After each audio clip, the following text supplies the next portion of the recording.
Sweet 16 of the PCL. Here we go. Today, we will figure out who will be moving on to the Elite Eight. We got some all-star matchups with some very good debaters, the best NBA minds around the world. We put them all in the PCL, and they are competing for a cash prize and the PCL belt, and of course, bragging rights. So let's go ahead and get into it, y'all. We got a star-studded matchup. We actually have the PCL champion from last year versus Cowboy Bob. Let's get into it, y'all. Hello, Mars. Hello. How are you doing? I'm all right. Okay. Are you familiar with Thanos? I'm about to be. Go. Let's get it on, baby. Hold on, Bob. Let's see that one more time. Let's see that one more time. You want to see that one more time? Flex that gauntlet. All right. Hold up real quick. You about to lay the smack down. And I got the hat back on from Mars, man. You going up against a champ. You got to be ready, man. Everybody talk about I don't know what I'm doing. Mars, you bringing the best out of me today. So okay. Well, let's get into it, y'all. You guys know the drill. You know how we doing things. We have the first two rounds are a minute and 30, and then the last round is obviously 3 minutes. All right, Mars, you are going to kick things off. Cowboy Bob, you will be going second, and we're going to get into it. The first topic that we have, you guys can see right here on the screen, which player is under the most pressure to win an NBA championship this year right now? Mars, your time will start when you do. I went with SGA. He's the front runner for the league MVP. He's on statistically the best team in the NBA. If you look at the best top 5 teams in net rating in NBA history, it's the 96 Bulls, it's the 97 Bulls, it's the 17 Warriors, it's the 24 Celtics, and then it's the 25 Oklahoma City Thunder. If they don't win a championship, they will be the only team in the top 5 in NBA history of net rating to not win a championship. If you also look at the best defenses of the 21st century, it is the 04 Spurs, the 08 Celtics, the 2020 Bucks, the 04 Pistons, and then the 25 Oklahoma City Thunder. The difference between them and those other teams is they are the only team with a +5 relative offense. And of all those teams that didn't win a championship, of those teams that are elite on defense, they ran into either Shaq and Kobe, or they ran into a team in the bubble where Giannis actually had the most pressure to win a championship in 2020 when his team was dominant like OKC is. So if you look at a team that's been as dominant as Oklahoma City has been this year on an all-time scale, defensively, in terms of net rating, if they don't win a championship, they will be the only team in NBA history that has dominated the regular season to the degree in which they have and don't win the championship. That means all the balls are in Shea's court. He controls his own destiny as the front runner for MVP. He has the most pressure to win a championship. Now, will he? I don't know. Cowboy Bob, it's back on you. Your time starts when you do. All right, well, I'm glad you picked Shea because in this developing league, I'm looking at another player who's top 5, and I think that he should be considered as one of the greats in Giannis Antetokounmpo. I say that because a lot of things that people say what he's been doing, the fact that he's been able to score 30, he's pretty much still able to get downhill. He's unable to be stopped. And a lot of the things that he does for his team, he creates chances for them to get runs and get back into the game. The team actually hasn't been playing up to par to him, but he gets a lot of negative credit for that. Even though he lost Dame, even though he's been going through so much, this guy, if he were to do free throws, because he's a 60% free throw shooter, if he actually were to go, let's say 72%, he would actually be leading the league in scoring. And most people don't believe that, but yet still he's giving you 66 games, and he's also going to give you 30-plus points. The guy also gets double teamed 2 to 3 times by different people. The way that everyone looks down on him and say how he was when he won his first championship, it was a fluke. It wasn't really genuine. He just got lucky. Now him going up against a team like the guy you picked, Shea, I think is perfect because it shows that even though you may not get all the X's and O's, you are actually a good contributor. He helps his team out with scoring and passing. He helps his team out with rebounding. And when they're D'ing him, they're putting all the pressure on him, and he creates for others. Giannis, to me, I think that if he wins a championship against a top team like OKC, it'll actually help him out even better with his legacy. Back to you, Mars. Talk to us.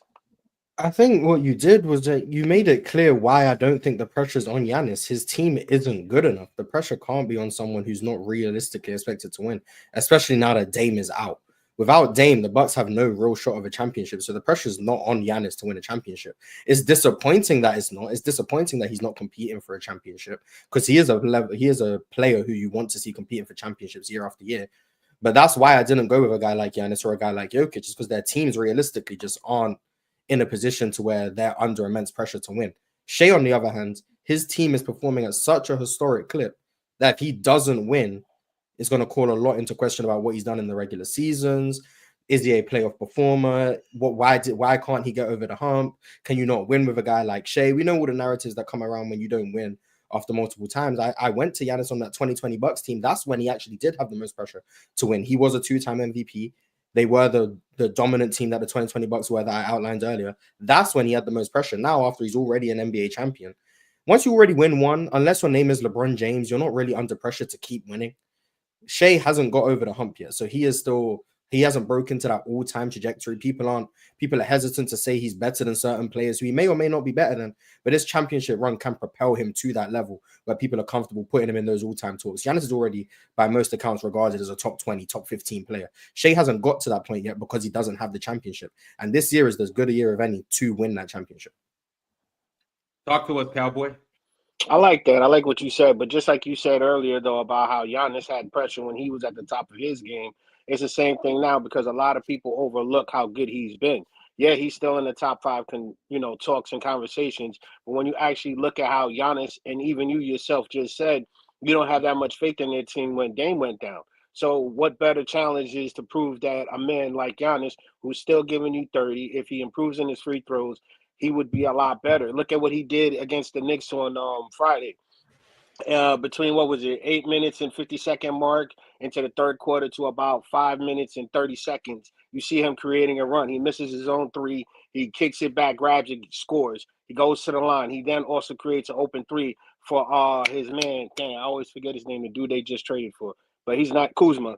So you could actually see how things are forming up with Giannis, and he can get that spark going. And plus, even if you look at it, with what you just said about him being an underdog because he doesn't have his wing, I think that encourages it even more because Shea's at the top of his game. It's expected for him to win. But if he goes up against a guy who has, like you said, multiple MVPs, he gets another championship, it's a smack in the face like, hey, you got to work harder, you got to do better. And it also shows that Giannis stepped up because even when Giannis has done his best, people say that he's not as good as a top 3 player. They always have him pretty much in the 4th or 5th round. But all this time, when you look at Giannis, he's been doing really good. So for me, I think that's his. I got to mute you right quick, Cowboy. Your time is up. You guys know what time it is. It is the 3-minute knockout round. You guys are going back and forth. Let's get into it. Cowboy, you're unmuted. All right. What's up, Mars? How you doing? I'm good. I feel like you're debating what a championship would do for Giannis's legacy, which it would do a lot. Like I'm not arguing against that. But when the question is who's under the most pressure, and I think you even said it, Shea's expected to win. That's why he's under the most pressure. Pressure comes with expectation. No one on the Washington Wizards is under pressure because no one's expecting them to do anything. So when you say OKC's expected to win, you're by default saying that he's under more pressure than Giannis because Giannis isn't expected to win. I don't think it's that. I think that when you look at let's look at before KD went to Golden State, when they had their win streaks, they had the best chance and opportunity to win, but then they lost. That's what I'm talking about. And I understand that you're saying about the best pressure, but I don't think that this is actually going to be Shea's best year. Yes, I think it's going to be one of his top years, but I think we got another 2-3 years of him getting better. But where Giannis has been over the last few years, he's under the most pressure almost every year. People talk down about him. People say that he can't be that guy anymore. He's past his prime. But in the numbers that I've shown you with him being 30 points, him being able to create, I think that he's under the same amount of pressure because all teams are. Regardless of how well you may stack in 82 games, everyone's under pressure to win a championship because that's the overall goal. It is, but I don't buy the... I mean, I would buy in most circumstances that Shea has more years or OKC have more years to get it done. But just because it's OKC, I'm not gonna agree to that. Oh, This is a team that had Russ Harden and KD went to the finals, and everyone was like, okay, they lost, but they have more years. They'll get it done in the future. They're all young, 23 and under. They have time to get it done. And then guess what? Harden disappears. Russ is now getting hurt in the postseason. KD misses a season, and they never get back to the finals. OKC know too well that even if you are a dominant young team, you can't just say, well, there's always next year, because next year isn't guaranteed. What is guaranteed is that OKC right now are performing like one of the best regular season teams of all time, and they have to cap that off with a championship. Shea has to cap that off with a championship, because if they don't, who knows what next year holds? Maybe someone gets hurt. Maybe you can't afford to bring someone back. Maybe you have to make a trade to stay under the second apron. We don't know. What we do know is OKC are this dominant, and Shea and the Oklahoma City Thunder in general have to win a championship this year. You can't be this dominant and not win. It's practically unacceptable. If you even remember our talks when we did Open Gym and how we used to talk about how OKC had the potential. Yeah, that's how I know you. So when you really look at those last let's say 3 years ago, we've been talking about the development of what they are, and now we are now seeing it. So technically, to me, they're still growing. So there's no real pressure for them to actually win. The pressure is looking at all these other great players, how much gas they have left in the tank. This may be Giannis's only opportunity to actually win without Dame, because he actually is putting it on his shoulders. Now, when you look at how OKC is growing, every year they've added, their players have been improving. We even talked about Lou Dort and how Williams have been playing. So for me, I think the pressure's on Giannis. All right, fellas, that is time. That was a fire topic to start things out with, right, Morris? That was a good topic, right? Right. And shout out to Open Gym. You know that Open Gym made this possible. But let's move on to the next topic. Shout out to Open Gym. Next up, topic 2, Halliburton versus Brunson. More legacy talk. Whose legacy will be boosted more with not just a ring and a championship, but a finals MVP as well? Mars, you kicked things off in the first round. So, Cowboy Bob, you're going to kick things off with this one. Your time will start when you do. All right, guys, you know Brunson's my guy. But for me, what I think one of the flaws that Halliburton has is he's able to create well for his teammates, but not so much for himself. I'll save that for the third round when we open up the floor and everything and actually have context to it. But with the loss to Johnny Bryant, with Randall being gone, with Dante being gone, Brunson stepped up his game. He's shooting 82% from the free throw. He's shooting 49% from the field goal. He's shooting 38% from three-point range, and is also fifth in clutch games ranking. Also very difficult to guard still to this day. He moves from side to side. He has an opportunity to make the Knicks organization in the last 2 years win back-to-back 50-game seasons, which hasn't been done in over 20 years. But it's all because of his development and how well he's been playing. He's also has an opportunity to come back and be an all-pro if he gets back early enough to finish off the requirements. When you also look at how he plays, everyone says he plays ISO a lot. That's the idea. The cause is to draw two defenders onto one player, and then the effect is to create an open shot for the open man or the other man available. Brunson does that heavenly well, and he hasn't really fought it. And most people also forget this man shot a half without missing the actual shot.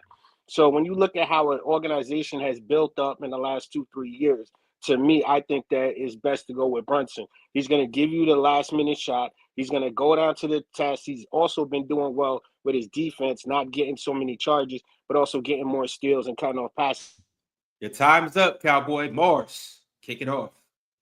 I want to start by saying this was the topic I called disgraceful, and I still think it's disgraceful. But I think Halliburton's legacy has the most to gain because I think of the historical ramifications. I think throughout NBA history, the biggest thing has been you tend to not be able to win when you have these point guards who are pure playmakers, pass firsts, unless they're outliers in the Magic Johnson realm of 6'9", we're posting up, doing all of these things. But if you look at the John Stocktons of the world, the Steve Nash, the prime Jason Kidds, the Chris Pauls, there was always, they can't get over the hump. You can't win with these types of point guards for whatever reasons. They can't score well enough. They're too small. They aren't aggressive enough when it's time to close out games or do whatever the case may be. They just aren't good enough to get you over the hump. If Tyrese Halliburton is able to win with this Indiana Pacers team, which let's call a spade, they aren't seen as championship favorites. They aren't even seen as real contenders. If he's able to win with a team of this caliber while being the best player, the Finals MVP, the Eastern Conference Finals MVP, what he does is not only cement himself as one of the great point guards, the great pure point guards, he justifies the history of these pure point guards and the fact that they have been viable. This shows that you could win with these types of point guards. You just had to build it the right way. You have a guy like Tyrese Halliburton. Guys like John Stockton can be grateful. Tyrese Halliburton showed that my style of play is possible. Steve Nash, Tyrese Halliburton showed that my style of play is possible. Jalen Brunson doesn't have that same effect, in my opinion. Back to you, Cowboy. Okay, so for me, Brunson brings the best out of you. He has 7 assists, which is more than what he's been doing over the years. To Hallie's 9. He's averaging more points, 26 to 19 tally. I also feel that he's getting his teammates involved. And even if you want to know the value of winning, like you said, how we do a team organization, look at how well Bridges has been playing. It's been terrible. He's been 29% from 3 since Brunson has been out. So when you look at how Brunson can help you, he helps you in a different way. I'm not going to take away from Halliburton, and I'm not going to take away from Brunson. Both guys do effective things to win a championship. But the best thing I can look at is how well do they stat up? How are you an assist leader, or you're a good player, but you're only doing 9 assists, 19 points? You should be doing more. You should be creating your own shots. And you're shooting even less now this year for some reason when you had the same team as last year. But even if you look at last night's game against OKC, for most of the time, they had Hartenstein guarding him. They didn't really had seen him as a threat because OKC was comfortable pulling one of their best defensive rebounders out of the paint to step up and play defense against Halliburton. So what they were doing was closing out his closing lane, creating pressure on his shot, but they really weren't seeing him as a threat as far as offensively. Now, as far as playmaking, I agree with you. He's amazing at that. He can help out. But when you're looking at the end of the game, I need a man who's going to conduct the game and I can rely on. Brunson's 5th in clutch voting. Brunson also takes over games doing his ISO tricks. There's things he does. Damn, I ran out of time. Back on you, Mars. The Knicks are a team that preseason was seen as, outside of Boston, maybe the next best team in the East.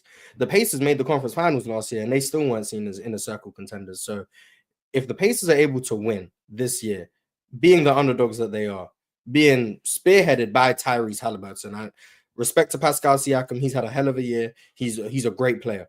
But Tyrese Halliburton is the head of the snake here. If you are able to win while being not on the same level talent-wise as even a team like the Knicks, but that goes without saying that the Boston Celtics, the Cleveland Cavaliers, Oklahoma City, even the Los Angeles Lakers, the Denver Nuggets, whoever they see out west, the run and the fact that they would be the underdogs in damn near every series they play. People have said that if the Pacers play the Pistons, they might have the Pistons.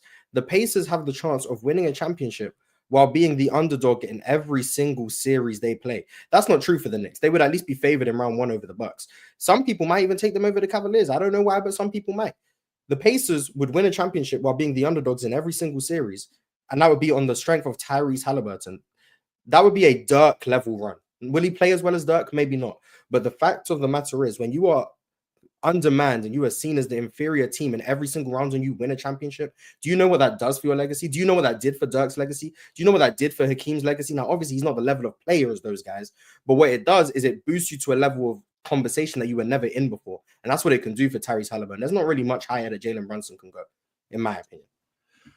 Round 3, 3 minutes on the clock. Let's get into it. Oh, Cowboy, you got to unmute yourself. I thought he's like, I heard you bring up Dirk, and that's kind of funny because to me, Dirk was the guy that you put it on your back rather than relying on your teammates. So maybe I have to listen to this again to hear the explanation of using Dirk because I don't think it's the same effect. But what I am going to ask is, I mentioned earlier about how well he is in getting other people creating, but he can't create a good enough shot for himself.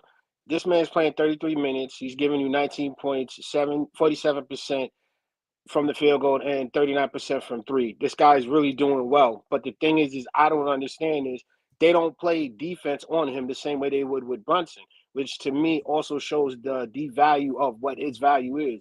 He has 4 other players, like you said, in Siakam.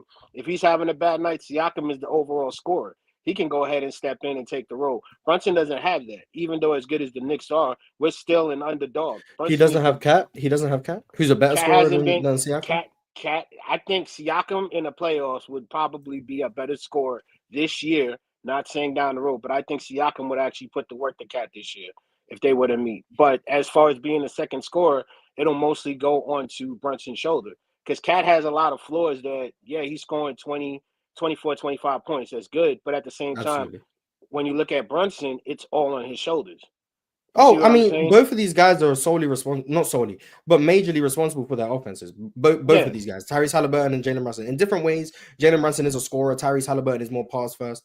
Yeah. But I think when it comes down to whose legacy is boosted more, I think you have to look at the historical ramifications. Now, I think one thing you didn't bring up, and I thought you was going to, is just what a championship for the Knicks means, and the Knicks are a big market. I was going to get to that, like the Knicks are a huge market, so that can do some amazing things for Jalen Brunson and his legacy. But I think the biggest deal here is the fact that the Pacers would be underdogs or close to it in every single round of the playoffs. Winning 4 series when you are not favored in any of them, potentially, that does a lot for your legacy. And we're talking about Tyrese Halliburton being a finals MVP, meaning he is the best player on the team. I mean, most people agree he is the best player on the team anyway, but that would really cement it. There's not much to question with at this point with Tyrese Halliburton. There are historical ramifications and what it does for pure point guards, then what it does in terms of being an underdog and going through the playoffs and that gauntlet that would be. What questions do you really have for Tyrese Halliburton after that? The thing is the fact is with Brunson, like you even said, I was going to mention it now about how well he is for the New York City. It's been over 50 years since we actually won a championship, so it would be more cemented into his legacy. Everything around the Knicks organization is built for him to do better. Do you know the last time the Pacers won a championship? Wait, hold on. As opposed to Indiana, where they're built around the team. That's the difference. And also, if you notice how they would actually play defense on Brunson if it's OKC, they would have Dort blocking him up at the front before he passes half court, and they would then probably use Caruso to step up and then have SGA playing the passing lanes. So they would play him way different, which is why I think the legacy would be better for Brunson because of the challenges. That is time on this topic. 2 great topics to start things off with. Thank God. All right, let's get into the last. Damn, I'm that bad, Mars? No, I hated that topic. It's not. I'm having fun just talking. Hey, you that topic was that was probably the best topic of the day. But okay, Ron. Let's get into our last topic. Not quite as good, but it's still very good. Who's the most versatile defender in the NBA? Mars, it is back on you. Talk to us and let us know who you rock. This is a topic I liked. I went with Draymond Green. I think he's one of the only defenders in NBA history, let alone today, that has 0 flaws on defense. Versatility is usually just seen as how many positions can you guard, and I think that's a part of it, but it goes so much deeper than just being able to guard 1 through 5. Not only can Draymond actually guard 1 through 5, he's one of the few people in NBA history that can actually do that. He's guarded point guards, he's picked him up full court, whether that be Damian Lillard, Chris Paul. He's guarded wings, off-ball wings like Kevin Durant, Kawhi Leonard. He's guarded ball handlers like LeBron, Luka, these 6'8" hybrid wings who play the point, really. He's guarded these physically imposing bigs. We've seen what he did to Giannis a few weeks ago. Paolo, Zion Williamson, he's done a great job against all of them. He's guarded true bigs, Jokic, Embiid, Sabonis. No matter the matchup, he can guard them. But what really separates him in terms of versatility is the scheme versatility that he provides. There isn't a single scheme that you can't deploy Draymond in and he doesn't do it at an S-tier level. No one else in the NBA, in my opinion, is that true for. Whether you want him to play a deep drop, a high drop, a hedge, blitz, trap, play at the nail, be a double team man, be a roamer, be a low man, whatever you want from him, he can do at an S-tier level. The one flaw people may have with Draymond Green is that he isn't the greatest pure rim protector. But the fact of the matter is he is holding opponents this season 9.2% below expected at the rim. That's the same amount as Evan Mobley, who is, for all intents and purposes, a pure rim protector. He can step out, he can switch, but his main asset is protecting the rim. Draymond Green does that statistically just as effectively as Evan Mobley does, and that's Evan Mobley's best trait. Cowboy, you're muted right now, but it's on you. Talk to us. I like that. You did go with something more stable, but I'm going to go with a young up-and-comer, Franz Wagner. Because every time when people talk about defense, hold on, they talk about his offense. But I'm going to talk to you about how his defense actually helps out the Magic. And I'm also going to use one of your theories, Mars, about Jonathan Isaac. That's why I also think it could work. But we'll save that for later down the road. I want your brain to be thinking. So right now, his defensive rating after 54 games, he's not going to qualify for a lot of things, but his defensive rating is 106.1. After his 55th game last night, it's 105.9. So for me, I think that his development of what he's done is pretty good. Also, it's the same as Jalen Williams, and it's also better than Fred VanVleet. Excuse me, sorry. Even though they played the same amount of games.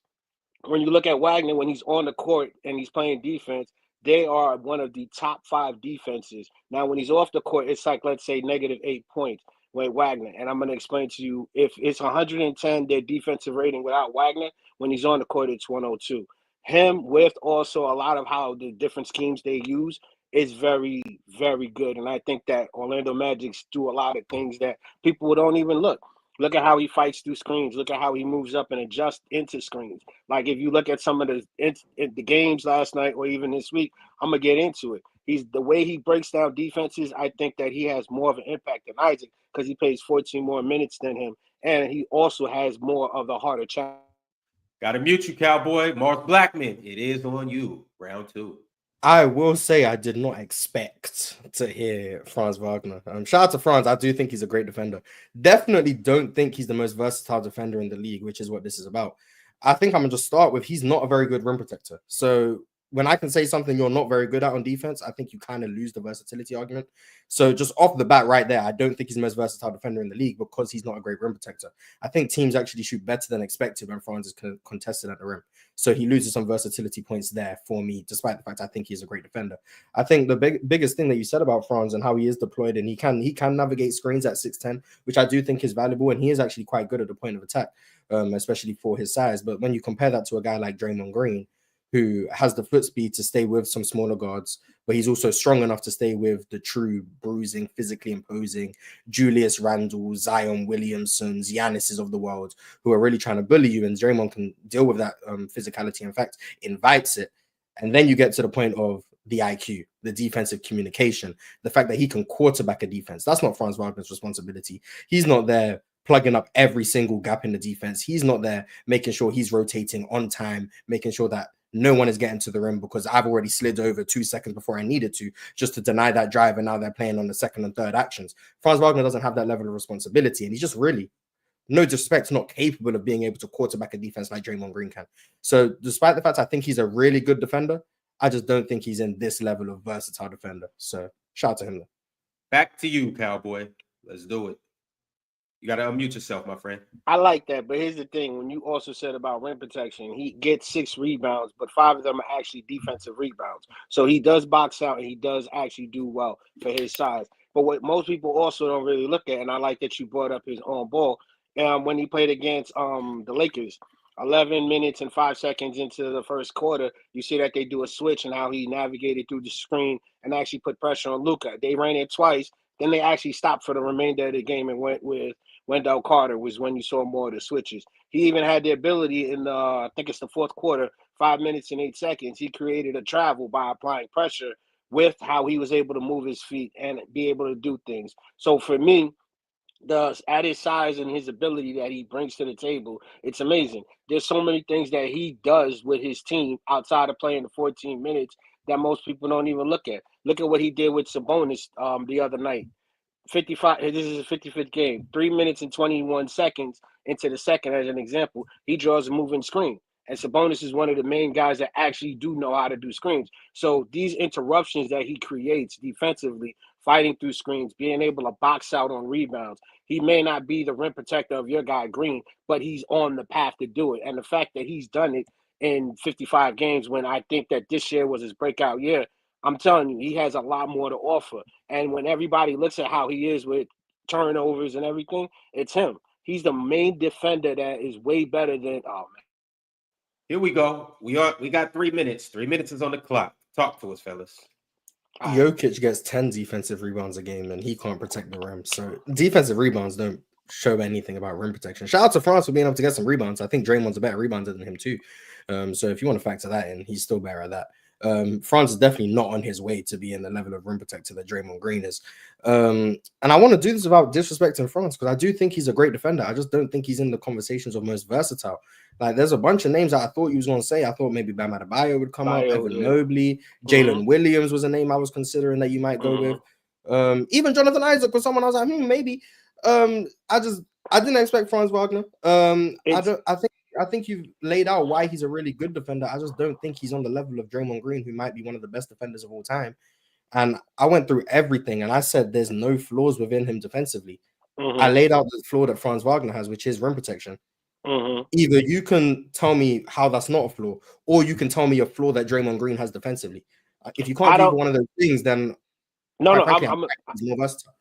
No, I think that he actually is a better rim protector because when you said earlier that they don't Better do rim it protector than this who? season, Draymond? hold on. No, I'm not saying better than, but Oh, I'm saying oh, better than what you're giving him credit for oh, because that's okay. what you said. He's not better than Draymond. I'm not going to argue that.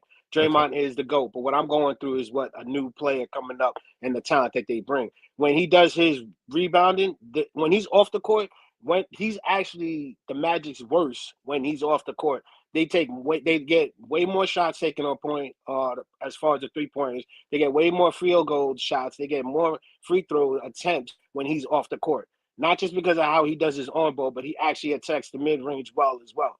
Really good. Most people don't even see that. That's why I wanted to bring him up. So a lot of the stuff that you're talking about, the Magic is 7-13 without him.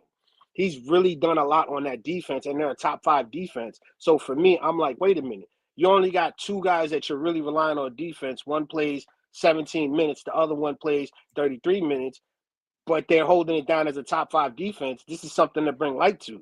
Now, Draymond Green, like you said, most versatile, cool. But to me, I think he has something to show. And if we'd seen more games this year, I think the conversation would be a lot more sided for Franz.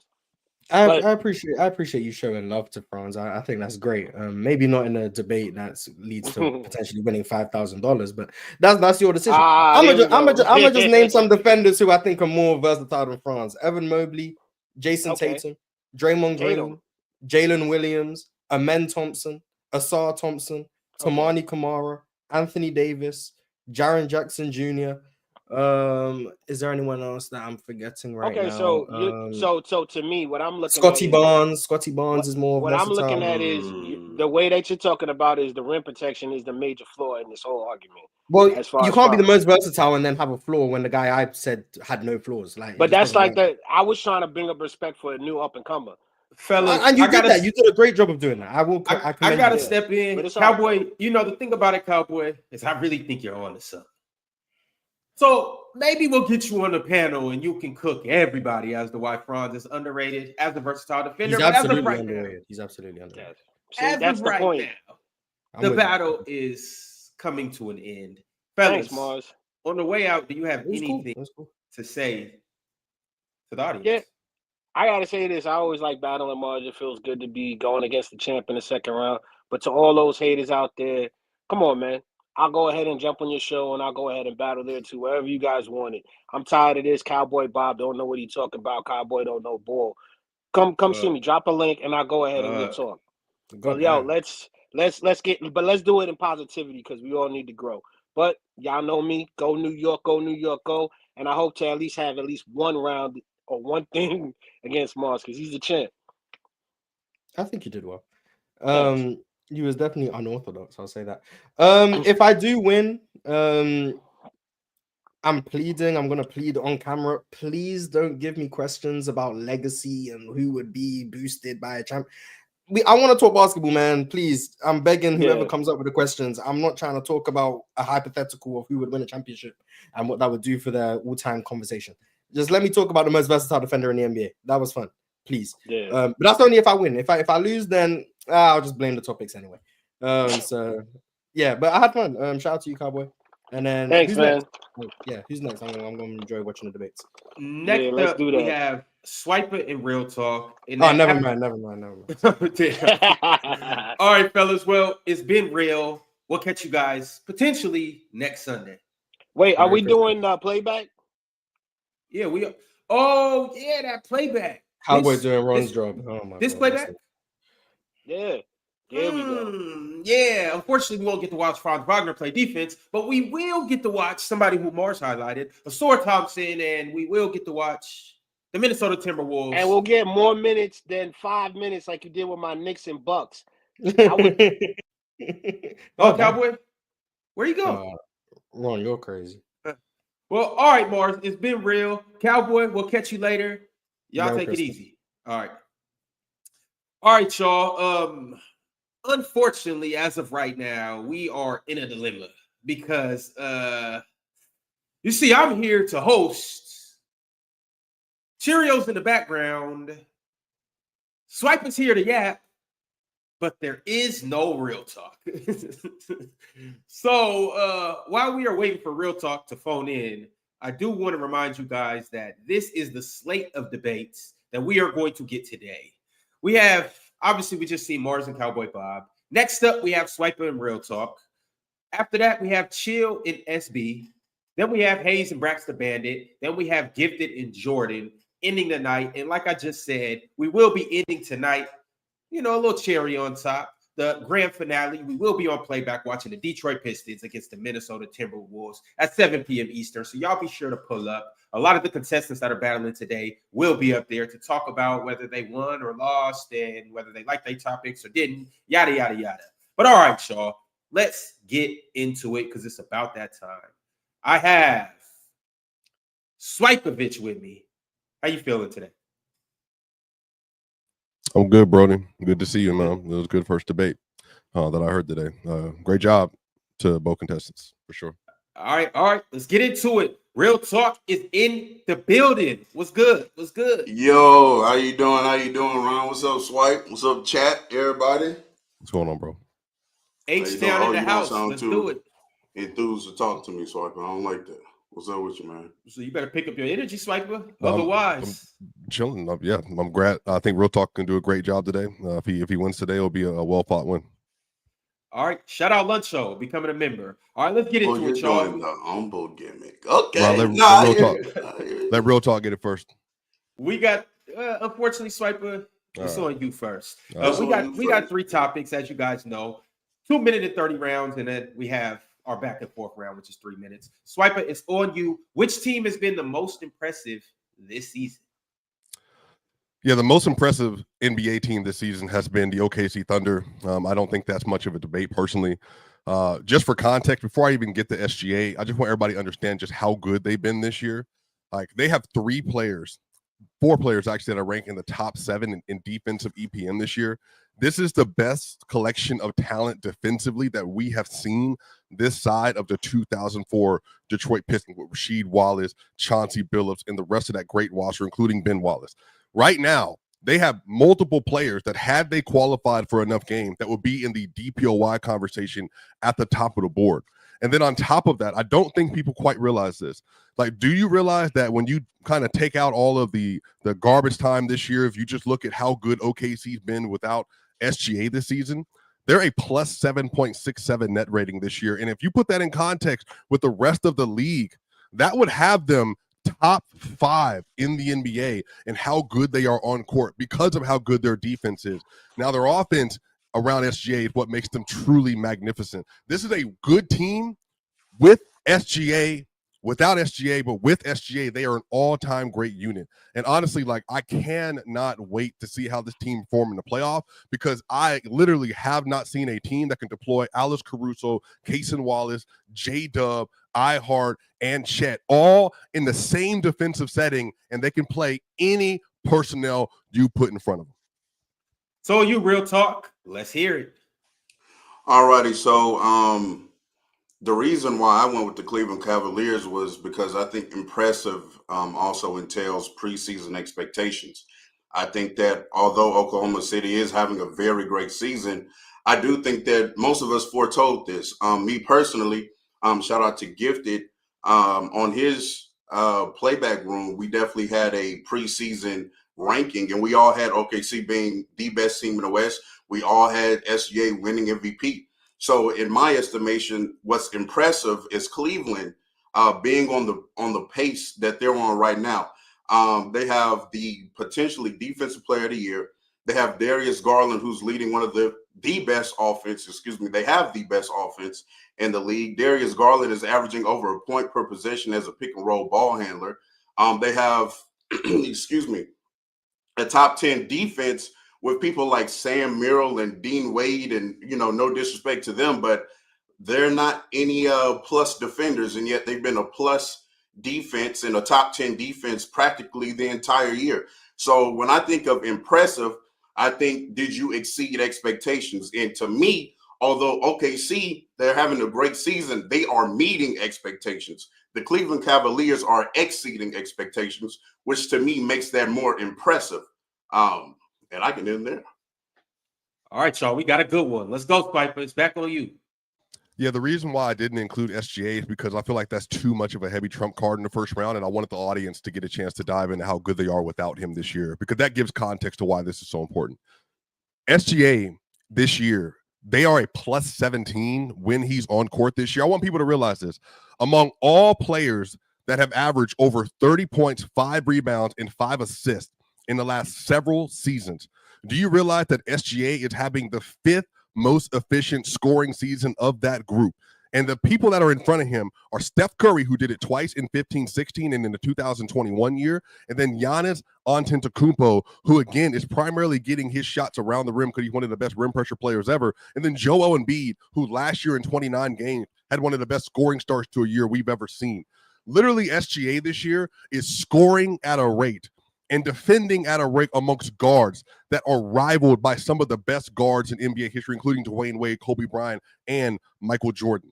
Like this year, he's been able to build an entire offense, an elite offense in the middle of the floor in ways we literally may have never seen, on top of being one of the best drivers in the sport. SGA, who had an MVP year last year, got better in his next season. And then on top of that, they plugged in and Alex Caruso around him to basically make them unbeatable. SGA is a good defender, and he makes it impossible to attack him in space defensively because they're being flanked by the best defense in the sport. They're literally indomitable so far this regular season. Real talk is back on you. Funny enough and ironically enough, Swiper, it sounds like you built a great SGA MVP case. However, we are talking about the team, not an individual player. In fact, what I would find even more impressive is the fact that the Cleveland Cavaliers are on this win pace while their presumed best player is struggling this year. Donovan Mitchell has not been playing up to Donovan Mitchell levels, yet they are still winning at a consistent rate. So to me, that is much more impressive than, yes, your best player balling out of control. Shout out to SGA. He's definitely doing that. But again, the word impressive means exceeding expectation. And I also want to throw in the fact that Kenny Atkinson is a new head coach. They brought in a new head coach. And for it to all come together and bind this quickly and work this quickly is very impressive. He's probably going to win Coach of the Year. Evan Mobley, unless they rob him with Draymond Green, is going to win Defensive Player of the Year. And they're going to have 2 to 3 all-NBA caliber players making all-NBA team. So again, when you factor in the preseason expectation, when you factor in the new coaching, when you factor in the disappointment from Donovan Mitchell and the elevation of Darius Garland, and not to mention Evan Mobley as an offensive player has also taken a great leap this year. I think that has been very impressive by the Cleveland Cavaliers, and that's why they should edge out OKC. 3 minutes. Let's get to it, fellas. Yeah, so I think the thing, right, when you say most impressive, it would be one thing if OKC, if they stabilized from last year. Not only did they increased to perhaps the best team this side of the 95-96 Chicago Bulls. For context, everybody, they're a plus 12.1 this year, team net rating. The only team that's better than them functionally while they've been playing together is the 95-96 Bulls, who won 72 games. Right now, OKC is on pace to win 69 games this year without Chet playing a lot of them, without Dub playing for a considerable amount of those games, and then even without iHeart for a while. Do you realize that when Isaiah Hartenstein stepped into the lineup this year, when he played in the first 22 games, they were 21-1 in those first 22 games that he played, in part because they have given SGA not just the great personnel defensively, they've given him the players to maximize the thing he does well and also to hide the things he doesn't do well. And as you know, as a Giannis fan, as a Bron fan, as a Kobe fan, when you can put a team, elite teams, around players to stabilize their deficiencies while giving them things that really truly help them on the great things they already do, you make those team all-time great. So the reason I'm saying they're the most impressive is they literally are jumping over preseason expectations because they've gone above and beyond just simply being good for the second straight year. They're historically great in their second straight year. Okay, I do hear all that, and again, they are very impressive. Did you also know, because shout out to Max Strus, he dealt with some injury early on in the season, but with Max Strus in the lineup, and that is their official starting lineup, The Cleveland Cavaliers have a net rating of 11.5 themselves. They've been an all-time great team this year. They've been an all-time great offense this year. So again, when you look at the functionality of the Oklahoma City Thunder, yes, they are having a tremendous, phenomenal season. But again, everybody and their mama pretty much predicted that they would have the best defense in the league. I do know that they were top 5 last year. Then they get Isaiah Hartenstein. Then they get Alex Caruso. So again, I'm not saying that it is not great to praise excellence, but again, they are meeting expectation. The expectation for Oklahoma City was to be a great, did you dominant expect them to have the defensive 4th team. best offense in the NBA this year? You said what now? Did you expect them to have the 4th best offense in the NBA? Didn't they have a top 5 offense last year? Yes, but given all the injuries they had, so I think again, that goes back to they're it. doing what they're supposed to be doing. Did you expect the Cavs Did to you be expect number 1 in the SGA to East? have a? Did you expect SGA to have one of the best guard seasons? Did you expect the Cavaliers to be the best team in the East this year? Best team in the East? I mean, that's debatable. Them and their Celtics. Their offense, though. No, who has the best record? It's not a debate. The record is Kenny shown. Atkinson had revolutionized their offense. Swiper, did you 100%. expect He the deserves 100% Cavaliers credit to for be what they've better done. than the Celtics? But we've this also, year? but to be clear, we've also seen these two teams play, and one of them completely outclassed the other. So that's the other part about this. Okay, but this isn't about a head-to-head matchup. This is OKC. impressive season, and the Cleveland Cavaliers have been more impressive. All right, y'all. Hell of a first topic, y'all. That's how you kick things off. Just teach Mars and Cowboy how to kick things off. All right, let's get to the next topic. Swiping Real Talk. Topic 2 is, what single NBA championship team has been the most impactful to the game of basketball? What's up, Swiper? Swiper, you okay? It's fine, bro. All right, Swiper, you kick things off. So, Real Talk, you are going to kick things off with this topic. Let's get into it. Yes, I went with the 95-96 Chicago Bulls. The reason why I went with this particular team is because I think this was the most impactful season by a particular team, probably in NBA history, and they broke away from a lot of tradition with this team. Number one, they had a point guard through small forward lineup of Ron Harper, Michael Jordan, and Scottie Pippen. Usually the traditional way of playing basketball at that time was you needed a traditional point guard who can handle the ball handling and setting table responsibilities, but they introduced practically the big mega guard, big forward who can handle the ball, play make, and score at a high level with Michael Jordan. They obviously had the best record of all time that year, well, prior to the Warriors, of course, in 72-10. They also were able to bring in, and the vision of Jerry came together with Tony Kukoc because he won 6 Men of the Year that year. And also the NBA won at a time where they were importing overseas players and valuing them. Jerry was one of the first to do that. And Tony Kukoc eventually played a heavy part in winning that championship that particular season. So I do think of many reasons that has been the most impactful season for a particular team. Let's hear it, Swiper. Yeah, the most impactful championship is the 2011 Mavericks. Now, I just want to remind people of the narrative surrounding the Mavs and Dirk Nowitzki in 2011.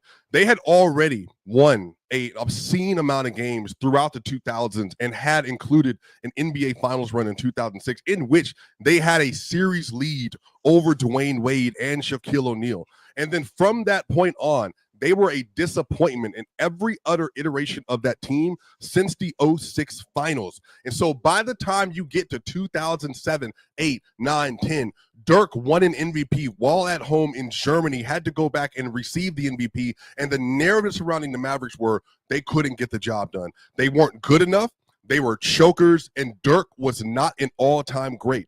And in 1 year, and in one playoff run, starting off versus the previous NBA champion, they were able to completely rewrite just how dominant and how good that team was. Now, the addition of Tyson Chandler was really the apex of what made them what they were. They got a Defensive Player of the Year, and because of that, Dirk Nowitzki in that run was able to average 28 8-2, shooting 94% from the line, 49% from 2, and 46% from 3 in 2011. And they took down the Spurs, they took down the Lakers, and they took down OKC in order to get it done, and then played versus perhaps the best two-man game we've seen this side of Shaq and Kobe and LeBron and Dwayne Wade. Back at you, Real Talk. Yes, Dirk and the Mavs definitely had a great run, but I don't know how it's been more impactful to the game of basketball than the 95-96 Bulls. Again, that team was so ahead of its time with the versatility that they had defensively. The PG through small forward, again, being 6'6 plus, being able to switch at multiple positions. Scottie Pippen being able to guard basically 1 through 4. That is something that even translates to today, which is 30 plus years later.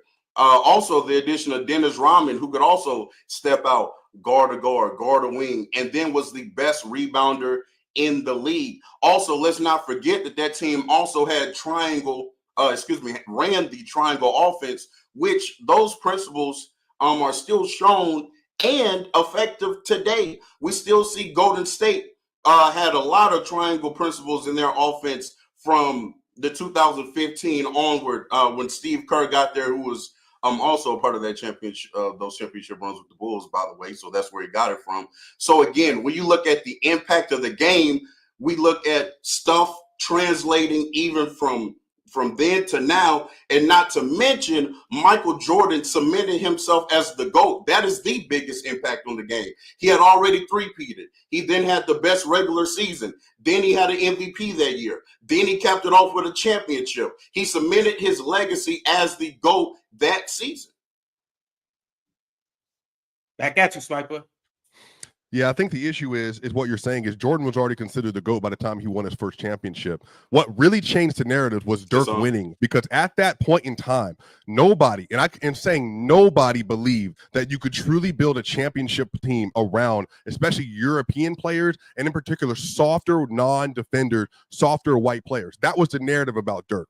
And because Dirk was able to go through that run that he did and not just beat average teams, to beat Kobe, to beat Durant and Russ, and then he went to the NBA Finals and beat LeBron James, who by that point, people forget this, LeBron was already considered a top 10 player in league history going up to this point, and he was on his way to winning his third MVP just that next year. Dirk was able to rewrite history for the Mavericks, rewrite history for the sport and for himself.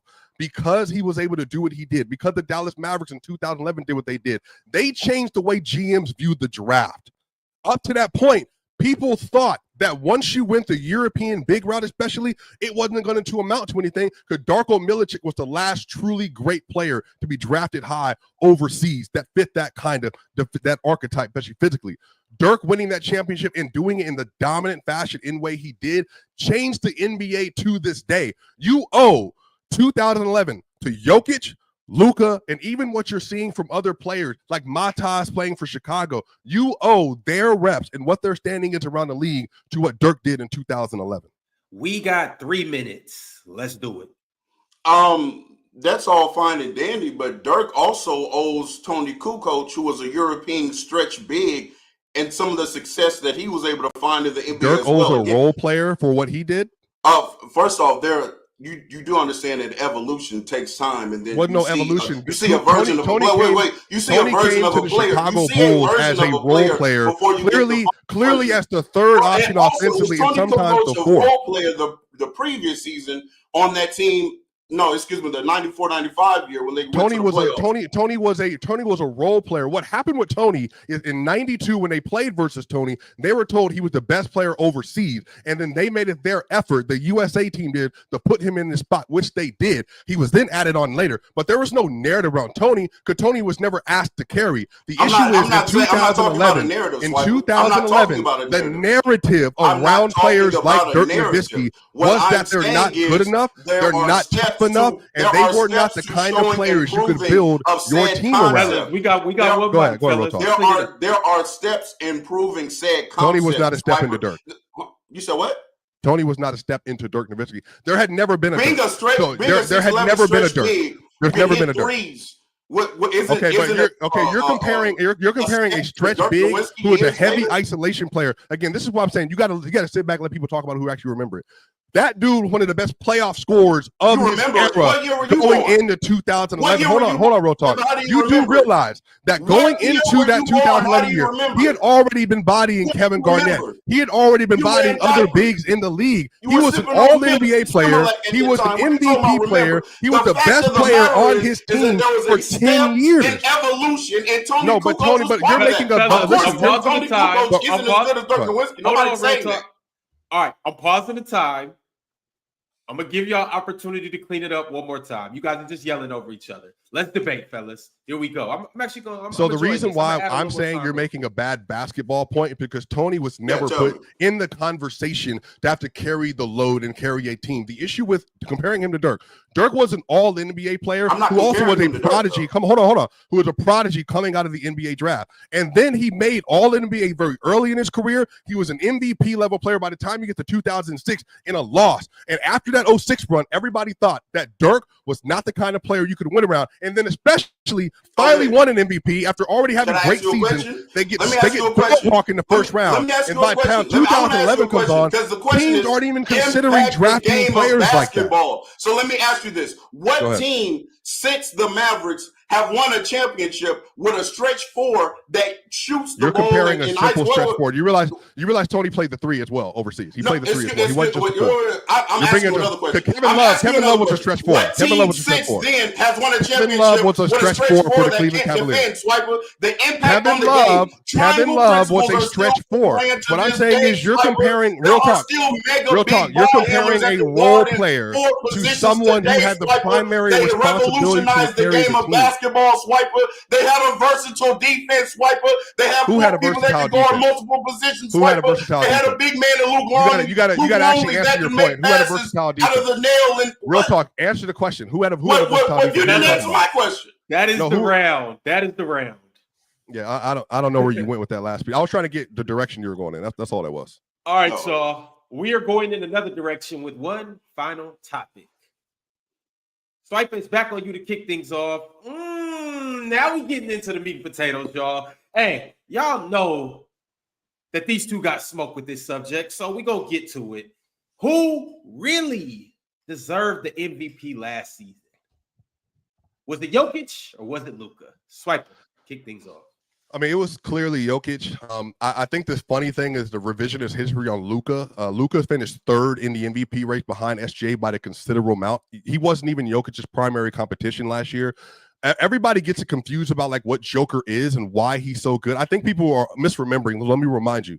It's not just the 26, 12, and 9. The Denver Nuggets were a top 10 defense and top 10 offense last year, in part because Jokic had his second best defensive season of his career last season. And then on top of that, Jokic also was anchoring the best offense in the league while on court. They had a 122.4 offensive rating with him on the court last year. A lot of the reason why SGA is going to win MVP this year, and fairly so, is because SGA right now is leading the NBA in win shares per 48 and win shares overall. That's how good you are on a game-by-game basis, how much you're impacting winning. And then on the other side of this, SGA is leading in the on-court efficiency this year. Do you realize that the player that led the NBA in 30 or more minutes a game in on-court efficiency is Jokic? The Nuggets were a plus 11.8 last year. That was a career high. The Nuggets were outperforming every other superstar and every other MVP caliber player last season with Joker on the court. There was no conversation last year between him and Luka. The conversation between him and SGA, I don't think people realize this. Luka had his most effective season of his career last year. The Dallas Mavericks were only plus 5.8 points better with him on the court. That wasn't even top 10 or 15. They just were not performing at the same level. Real talk. Let's do it. We already know what Swap is, and that's why he ran right into my trap card. So he wants to talk about net rating and plus minus on and off court and all of that. Jokic last year played 35% of all of his possessions with the starting five. He also played another 26 possessions of all of his possessions with at least 4 of the 5 starters on the court. So surely your best players should be good when they're out there. Mind you, that more than doubles what Luka was on the court with his starting five. Also, let me tell you this. Luka had one of the greatest floor-raising and ceiling-raising seasons of all time. Prior to the trade deadline, the Mavericks were 26-18 in games Luka played. Why is that important? Because prior to the trade deadline, Kyrie Irving had missed 22 games, and they were still 8 games above 500 with Luka Doncic playing. They also missed Derek Lively for about 13 games prior to the trade deadline. Mind you, this is also before they got Daniel Gafford. This is also before they got PJ Washington. So again, he was out there playing with Grant Williams, Tim Hardaway Jr., Dante Exum, and they were 8 games above 500. They were 2 games out of the 5th seed with Luka Doncic on the court while he was averaging a mere 9 and 9.5 on 49, 38, 77 splits. All right, Swipers, back on you, y'all. Hey, these brothers is cooking up. So the issue with what you're saying is, and even if that's true, the issue is, do you realize that you can measure all this stuff, by the way? Last year, the Dallas Mavericks were 26 games better per cleaning the glass. You can look all this up with Luka Doncic last year. The Denver Nuggets were 51 games better with Jokic last year. Like, this wasn't even a conversation. He wasn't even in SGA talks. One of the reasons is because you cannot make an argument. Luka's biggest argument is his offensive versatility and the offensive added bonus that you get with Luka on the court. There was a gap last season, a significant gap in how good the Nuggets were offensively with Jokic as opposed to the Mavericks with Luka. And what people have to understand about this is Luka has never been as impactful of a player as Jokic, even though Luka has come into the year 4 times as the MVP favorite. 4 separate seasons. He's come in at the MVP favorite. He's finished in the top 3 how many times? Once. That's because when it comes down to how the season plays out, they don't win enough games. And part of this because they're not better with him on the court than with when Jokic and with SGA and others, or even Embiid when Embiid was fully healthy. At this point in time, Luka puts up great raw numbers, but the facts are this. They and those numbers don't impact the game to the same degree as other players in the league, including Jokic, including SGA, and including Giannis and Embiid when he was healthy. And last year was yet another one of those seasons. Real talk. Okay, so now let's get to the post-trade deadline, in which I already showed how Luka did floor raising. Now let's get to the ceiling raising when he actually got a competent roster around him. Did you know that in games played after the trade deadline, the Mavericks were 20-6? They had a record of 20-6, which was among the best in the league after the trade deadline. Did you know that the lineup that they started in the playoffs, which he did play ended up playing his most minutes in this lineup, Luka Doncic, of Kyrie, Luka, Derrick Jones Jr., PJ, and Gafford, that was the starting lineup. They had a net rating of plus 15.9. Mind you, that best in the lineup that Jokic had with his most minutes, which was 13.9. So officially, what ended up happening is that Luka was floor raising a team. He got a competent roster, and then he elevated that team. That starting 5 was better than Jokic's starting 5. So at what point is he not impacting winning, or is he not impacting the lineup? Luka Doncic also, I want to mind you, in that time, post-trade deadline, Luka averaged practically 32 and a half, 10 rebounds, 10 and a half assists on 48, 39, 80 splits, and he shot up. I got to mute you, Real Talk, but y'all know what time it is. It is the 3 minutes. Yeah, so I think the problem is if you're going to enter in a floor raising and ceiling raising conversations with Jokic, you're going to lose with Luka every time. Last year, again, without Jokic on the court in 951 minutes, the Nuggets were a minus 10.41. With Jokic, they were plus 12.83, filtering out garbage time. The problem is you're never going to win a floor raising argument with Jokic because we've already seen Jokic win 48 games with no Murray, no MPJ. Even last year, Jokic on the court, the Nuggets were better. And then on top of that, they were worse, in part because the reason why the Mavericks were so good post-trade deadline, tell the truth, is because their defensive floor went from mid to extremely good with PJ Washington and right, the rest just of like the the Nuggets always had a top 10 issue of defense. this, And it wasn't because of Nikola Jokic. But guess who? It was because of the defensive Yeah, you're personnel. right. He had one of the Hey, Sweat, did he not have KCP? Who had a top 6 rim protection season last year in the league? Did he not have Michael Porter Jr., who also you left out? He had one of his best defensive years last year. Am I right? Am I lying? But just be clear, you realize that the Nuggets had a top 5 3-point defense and a top 10 defensive rim defense last year, right? You do realize that. So whatever argument you're going to bring up, the Nuggets also had a very good defense. Was that because of Nikola Jokic or was it because of Aaron Gordon and Michael Porter Jr.? I've already answered this question, Real Talk. You were yelling too much to listen. He had a second best defensive year of his career last year. Yeah, but the second best defensive year of a trash defender isn't moving me, my guy. He had a trash defender had an average defensive year. That did not lead to his team being top 10 defensively. That's because they had KCP, Christian Brown, Aaron Gordon, Michael Porter Jr., know he's a better defender than Luka. That's why the defense was top 10, not because of Nikola Jokic. What are you talking about? The biggest advantage teams had last year was attacking Luka in both regular season and playoff. And he saw it all the way through the NBA Finals. The MVP No, I'm bringing up the whole year because even last year, the reason why teams were able to take it. Hold on, Real Talk. If you're going to ask the question, you got to let people answer. The issue is the reason why. His starting five. I'm muting you guys once again. I'm gonna put a little more time on the clock. This is a great debate, but I need you guys to not scream over each other. All right, let's get it. I'm trying to answer the question. Like the issue is with the Dallas Mavericks, the reason why they even suffered at times defensively in the regular season last year, because Kyrie had one of his best defensive years. They had PJ Washington, Derek Lively, and Derrick Jones Jr. They were constantly attacking Luka Doncic last year because that is the best option. That also ended up paying off. The issue is last year, the reason why they had good defensive showing versus the number one offense in the league last year in the Boston Celtics is because they were switching Jokic on the Drew Holiday last year and won those matchups. They were switching Jokic out and a pop out for Al Horford. They won those matchups. They were doing that. The biggest defensive liability on the Nuggets team was Jamal Murray. So you can't get that off with Jokic. Jokic was at the very least, the third best defender in the starting lineup last year. Because Aaron Gordon had a good year last year. We do this with SGA. What level of defender? What was he ranked amongst his team? Because we do this with SGA. Y'all say SGA the seventh best defender.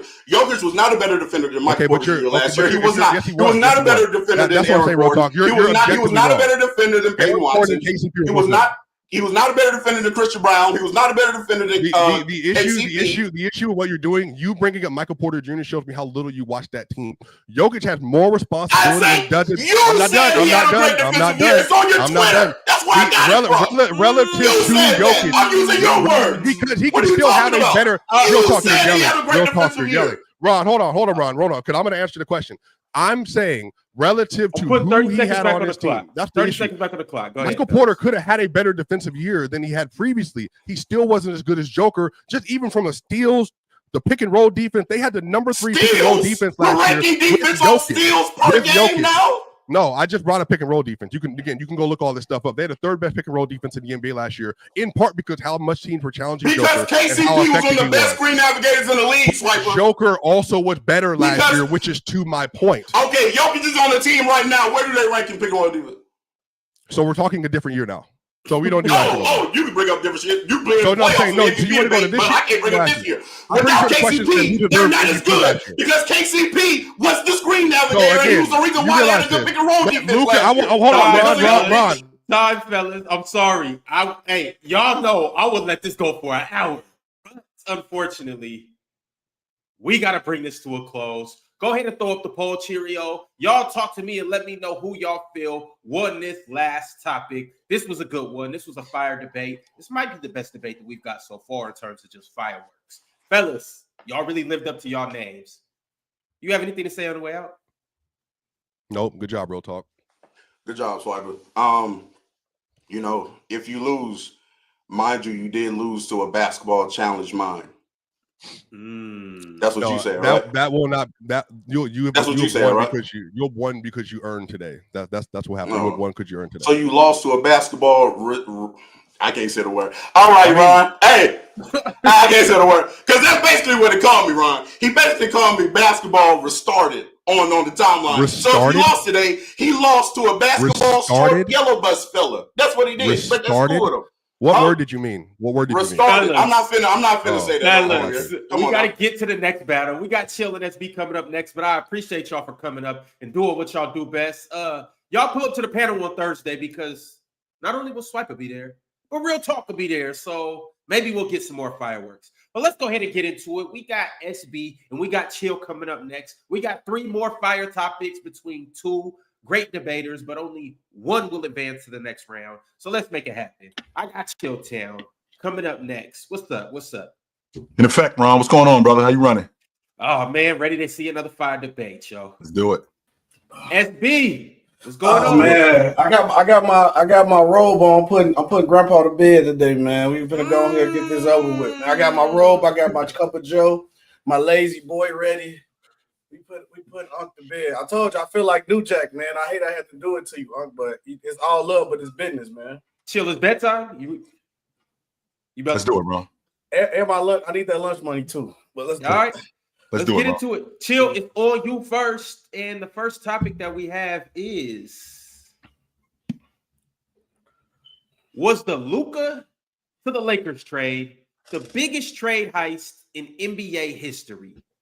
No, I don't think so. And the reason why I don't think so is because we don't know what this is going to turn into in the future. We quick to see trades and immediately say that this is the biggest heist and this is what it is. Well, we don't know what this trade is going to be 5 years from now. We don't know what it's going to turn into for the Dallas Mavericks. We don't know what it's going to turn into for the Lakers. We don't know what Luka's going to be in 5 years. But I do know for a fact what the biggest heist was. And I think that was the 1977 Gail Goodrich from the Lakers to the New Orleans Pelicans. Well, he gets traded to the New Orleans Jazz. He gets traded to the New Orleans Jazz for a first-round pick. They think this is going to work between both Gail Goodrich and Pistol Pete. They only play a total of 52 games together, and it was a disaster. And that first-round pick that they ended up giving to the Lakers turned out to be the #1 overall pick in the NBA draft, which ultimately ended up being Magic Johnson. So when you have draft picks, so when you have trades that immediately happen, people are emotional about them because they think that this is what it is right here and right now. But we don't know what it's going to look like in the future. And with this Luka trade, we still don't know what it's going to look like with him. We saw what Magic turned into years later. Gail Goodrich was retired 2 years after he was traded to the New Orleans Jazz. He was retired 2 years later. It was over. Magic went on to have an illustrious career for the next 11 years. So, I mean, we don't know what this trade is going to look like. So we'll have to see. Picking a draft day trade is outstandingly wrong. First of all, you never really know from what you get from a player. But also, Chill, why don't you tell the people when you say a heist? I mean, I got over on you. You didn't. I like that you skipped over the coin toss loophole. So I'm gonna give you a chance to talk about that in the second round, because the Magic Johnson could have been playing for them. But obviously, Luka Doncic trade is the biggest heist in NBA in history, because also you finesse Danny Ainge, who always get over on everybody when you added him to a trade to add a 26-year-old superstar for an aging superstar. So what the Lakers just did was, I got a superstar of the future. He's 26 years old. And he just led a team to the finals. The Lakers just established their future, and they established their team right now because they only gave up 1 pick. Let's look back at the trade. We had Luka, Markieff Morris, Max Kleber. And then you had AD, Max Christie, and 1 pick. Mm-hmm. If you look back at any other trading players, which I'm going to talk about in the second round, everybody else got more picks. How can you trade for a superstar at that age and don't take everything they have? The Lakers still have 3 first-round picks. So guess what? I can build for the team now with LeBron, and I can still build for a team later. But please, make sure you talk in the next round how the coin toss happened, because if you really want to go off draft day picks, that turn you got to do Scottie Pippen, you got to talk Kobe Bryant, you got to talk Luka Johnson, you got to talk Jason Tatum. Come on, bro, because you never really know during the draft. And don't get me started about how coked up that 80s was and that era was, how terrible it was. And also, it's a rule that was made because how people. Number one, we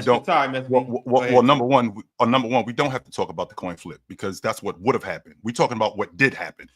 And what did happen was the Lakers got the #1 overall pick in the draft. And not only did they get the #1 overall pick, they got Magic Johnson.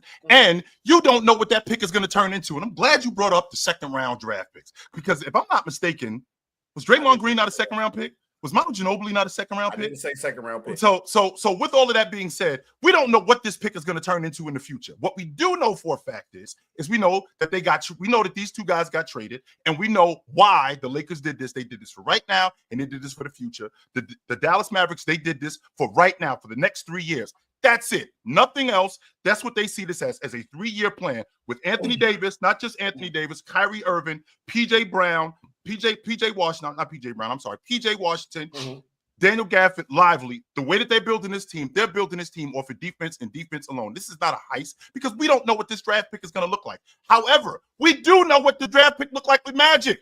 It was the beginning of Showtime. He was the catalyst to that. And on top of that, you weren't able to just draft guys. You weren't able to just when you moved away from another team, you weren't able to just move away like you are today. You had to give up a draft pick. So the New Orleans Jazz figuring, I'm giving up the Lakers. I'm giving them to the Lakers for a number 1 pick. I mean, what's that number 1 pick going to be? We're going to be really good, not realizing that number 1 pick is going to be Magic Johnson, and he's going to be the cornerstone of their franchise for the next 10 years. See, OG is a bad car salesman. He trying to sell y'all a lemon. The Lakers got that pick for Gail Goodrich, right? And then they had to have a coin toss. So how can it be a heist when it's a hypothetical chance you could have still lost? I know for a fact Luka Doncic is a 5-time All-NBA player, 5-time All-Star, just led his team to the finals, and I just traded him for an aging superstar. That's a fact. We're talking facts. When I establish my future of my team, I'm good. But also, I'm glad you bring up the number 1 pick, right? In the last 23 years, I stopped at the last number 1 pick that made the Hall of Fame, right? That was Yao Ming in 2002. Only 10 players are Hall of Famers. That's less than half. Only 10 players won Rookie of the Year against the half. So you telling me a heist off a guy that you got in the draft is not 100% guaranteed. Because also you had Kareem Abdul-Jabbar where you hope this guy coming as number 1 pick to be a second option. It's never 100% guaranteed. What is guaranteed is Luka Doncic is all-NBA caliber player who led his team to a finals already, and you add him with a LeBron James, and they have improved offensively and defensively with this team. That is a fact. When you say heist, that means I got over on you. I got over on Danny Ainge. I got over on the Mavericks. Everything. When you talk about what you happened, it was rules made. You know what Ted Stapien is? They made a rule for him because he was just giving away draft pieces. Everybody was coked out of their mind. Also, did you not know that the draft lottery was made in 1985? You should know that, OG. You was around during that time. But also, when that rule was played because teams was just tanking and giving away picks, and the league did not want to devalue the league because owners did not want to do their job right. Come on, man. Stop. Tell the truth. Tell the truth. 3 minutes, y'all. 3 minutes. Tell the truth. Last I checked, it wasn't a hypothetical. The Lakers ended up getting the number 1 pick in the draft. That happened. They had a coin flip, OG. Even if it was a coin, even if it was opportunity at a chance. Even if it was a coin flip, did they get the number 1 overall pick in the draft? Yes, they did. But it's not a heist. So not only was it a heist, we saw what Magic turned into. What did Gail Goodrich turn into? He was retired 2 years later. On top of that, it's not like that they handed over Luka for a bucket of extra crispy and a 6-pack. Last I checked, if I'm not mistaken, is Anthony Davis not still an all-pro player? Is Anthony Davis still not an all-star? He still is that. And let's kill the knot. Okay, tell me a year. Wait, no. Let's play the Astro because we ain't finna do what them do their last battle, trying to overtalk to prove a point. Yelling don't make you right. We're gonna go off good credit. When you got good credit, you can do what you want to do. Let's talk facts and not yell. Was Scottie Pippen trade a heist? Because what Scottie Pippen came into. By your logic, yes. Was Kobe Bryant traded a heist for what he came to? By your logic, yes. Was Luka Doncic traded a heist for Trae Young? By your logic, yes. No, it's not. Jason No, it is not. No. Was not Jason Tatum trade for Mikal Fultz, who can barely make a roster right now, not a heist for Jason Tatum, who's one of the best players in the league, who just won a championship? By your logic, does that not make that a heist then? No, it doesn't, because we didn't know. You proved my point. You just said no. I'm not proving your point. And once again, you was wrong. Once again, let's go back to what we just got finished talking about. Jason, like you just said, Jason Tatum. Who was he traded for? Danny Ainge, he wasn't traded for anybody. It was picks traded. That's what it was. We talking draft picks. Yeah, okay. that's what it was. He was traded for picks. Right. It was and Magic turned into that. Magic ultimately turned into that. But Luka's already that. And guess who else is already that? Anthony Davis is already that. Tell me when Anthony Davis wasn't injured. Last year, he played 90% of the games. How about that? He led the league in minutes. He led the league in minutes. How about that? He led the league in minutes. and he was on his way to playing 90% of it, and he was on his way to playing 90% of the game. Oh, And not only that, he was. It's the same injury. It's not good. Don't let OG sell you no limit. It's the same injury. It's the same injury he played with last season. Oh, the so same he was one. injured. It was that. Okay. It was that. But he played though, so it doesn't make a difference if he's injured or not. I did not say he wasn't injured. I said he played. You're trying to put words in my mouth and it's not working. You're the one selling the limit. You're the bad car salesman here. You still haven't what you still haven't done. This is what you haven't done. You still haven't gotten to the bottom of what this is going to become. That's what you haven't gotten to the bottom of. What you're telling me is all speculation. That's all you're doing. I can tell you what happened. I can tell you what happened. Give me a second so I answer it. I can tell you what it's become. I just got a 5-time All NBA player, 5-time All-Star who just led his team to the finals, and I got him for an agent superstar. That's a fact. That's what I got. All right, fellas. That is time. We are moving on to topic 2. Let's get into it. Chill, you kicked off the first topic, so SB, you are going to kick off the next topic. This is what we got, y'all. What will be the best finals matchup this year and why? SB, your time will start when you do. For context, me and OG both picked the Lakers and the Celtics first, so when y'all hear who we picked, don't be like, why y'all ain't pick the Lakers and Celtics? Oh, obvious choice and obvious answers. When you look for a great finals matchup, you need drama, storyline, and narrative changing and career changing abilities or accolades that could happen during this time. The obvious answer is the Cavs versus the Lakers. And why do I say that? You got LeBron James, GOAT chase. He get his 5th ring. You also got Luka redemption arc because the most viral moment during the NFL was Saquon Barkley getting traded and he winning the championship. Also, you got Spider Mitchell who can beat the narrative saying he's not a playoff choker. Now watch this though, right? Because OG know this for a fact. Let's everybody close our eyes and imagine this. I guarantee OG be on the first plane smoking if Game 1 in Cleveland, LeBron James returned home to stop the franchise who been trashed. Also, I just talked about the last round, Ted Stapien, who destroyed the Cavs. So the only Cavs legacy is LeBron James. Game 1 in Cleveland, OG will be front seat. And guess what? The Cavaliers walked out in the Black Sea jersey, the same jersey that LeBron came back at 3-1. That is box office. That is must-see TV. I don't care what finals matchup he says. If look at what OG say his matchup, look at my matchup with Cavs versus the Lakers. Game 1, LeBron going back home, and let's just match up and tell me what ticket you about. It's easily off that. You get the storyline, you get the narrative, and it's going to be good basketball. But I'll talk that more in the next round. Chill. Kick it off. The Boston Celtics are the worst thing in basketball. They killed basketball. They shoot the 3 too much. They got a fake superstar. That championship that they won last year, that was corny. They won the championship because everybody was injured. They're not a real basketball team. In fact, not only are they not a real basketball team, they shoot more 3s than 2s. They destroying the game. The game is awful because of them. They need to be ended. They can't be around anymore. They got a guy who can barely handle the basketball in Jaylen Brown. They got a fake superstar in Jason Tatum. They got an aging big in Al Horford. They got a role player in Derek White. They got a player in Drew Holiday who used to be good, but this team is destroying basketball. And who the best to bring them down? The up-and-coming small city Oklahoma City Thunder with the best defense in the league. Not only with the best defense in the league, with arguably the best player in the league, with the league MVP in the league. They're the best ones to bring them down. They're gonna end all of this narrative about what the Boston Celtics are. They're gonna dead all of this logic about what the Boston Celtics do. You guys shoot the 3, we defend at the 3-point line. You guys play in the paint. We got big guys who play in the paint and do everything that we can to shut all of that down. We're going to shut the door on this awful basketball that you guys play, and we're going to end this Boston Celtic legacy, this Boston Celtic quote-unquote dynasty that everybody says is becoming. No, it is not becoming that because Oklahoma City is next in line. That's the narrative, and that's what's going to be headline news. Back on you, SB. I need the 2 tickets for the Cavs versus the Lakers because I'm not going to go see no small town OKC play no Boston Celtics. We just seen the Boston Celtics in the finals. The people was hypothetically saying it was really boring. Like I said, you got on the line. We talking because at the end of the day, it's 2 good teams that make the finals. You come to the basketball point. Now, if you ask what's on the line right now, if the Cavs and the Lakers play, you got LeBron getting his 5th ring. That's going to solidify more to go debate. His second ring with the Lakers, people was questioning if he deserved to get the statue with the Lakers. So now he get 2. And if he wins on his hometown in Cleveland and drive back home to Akron at his crib with the crowd booing, would they cheer him? If not, also with Luka, he can prove Dallas wrong. All the things that they said about him that could be gone. Also, you got him winning a ring. Also, he gonna get back-to-back finals appearances showing that he's that guy.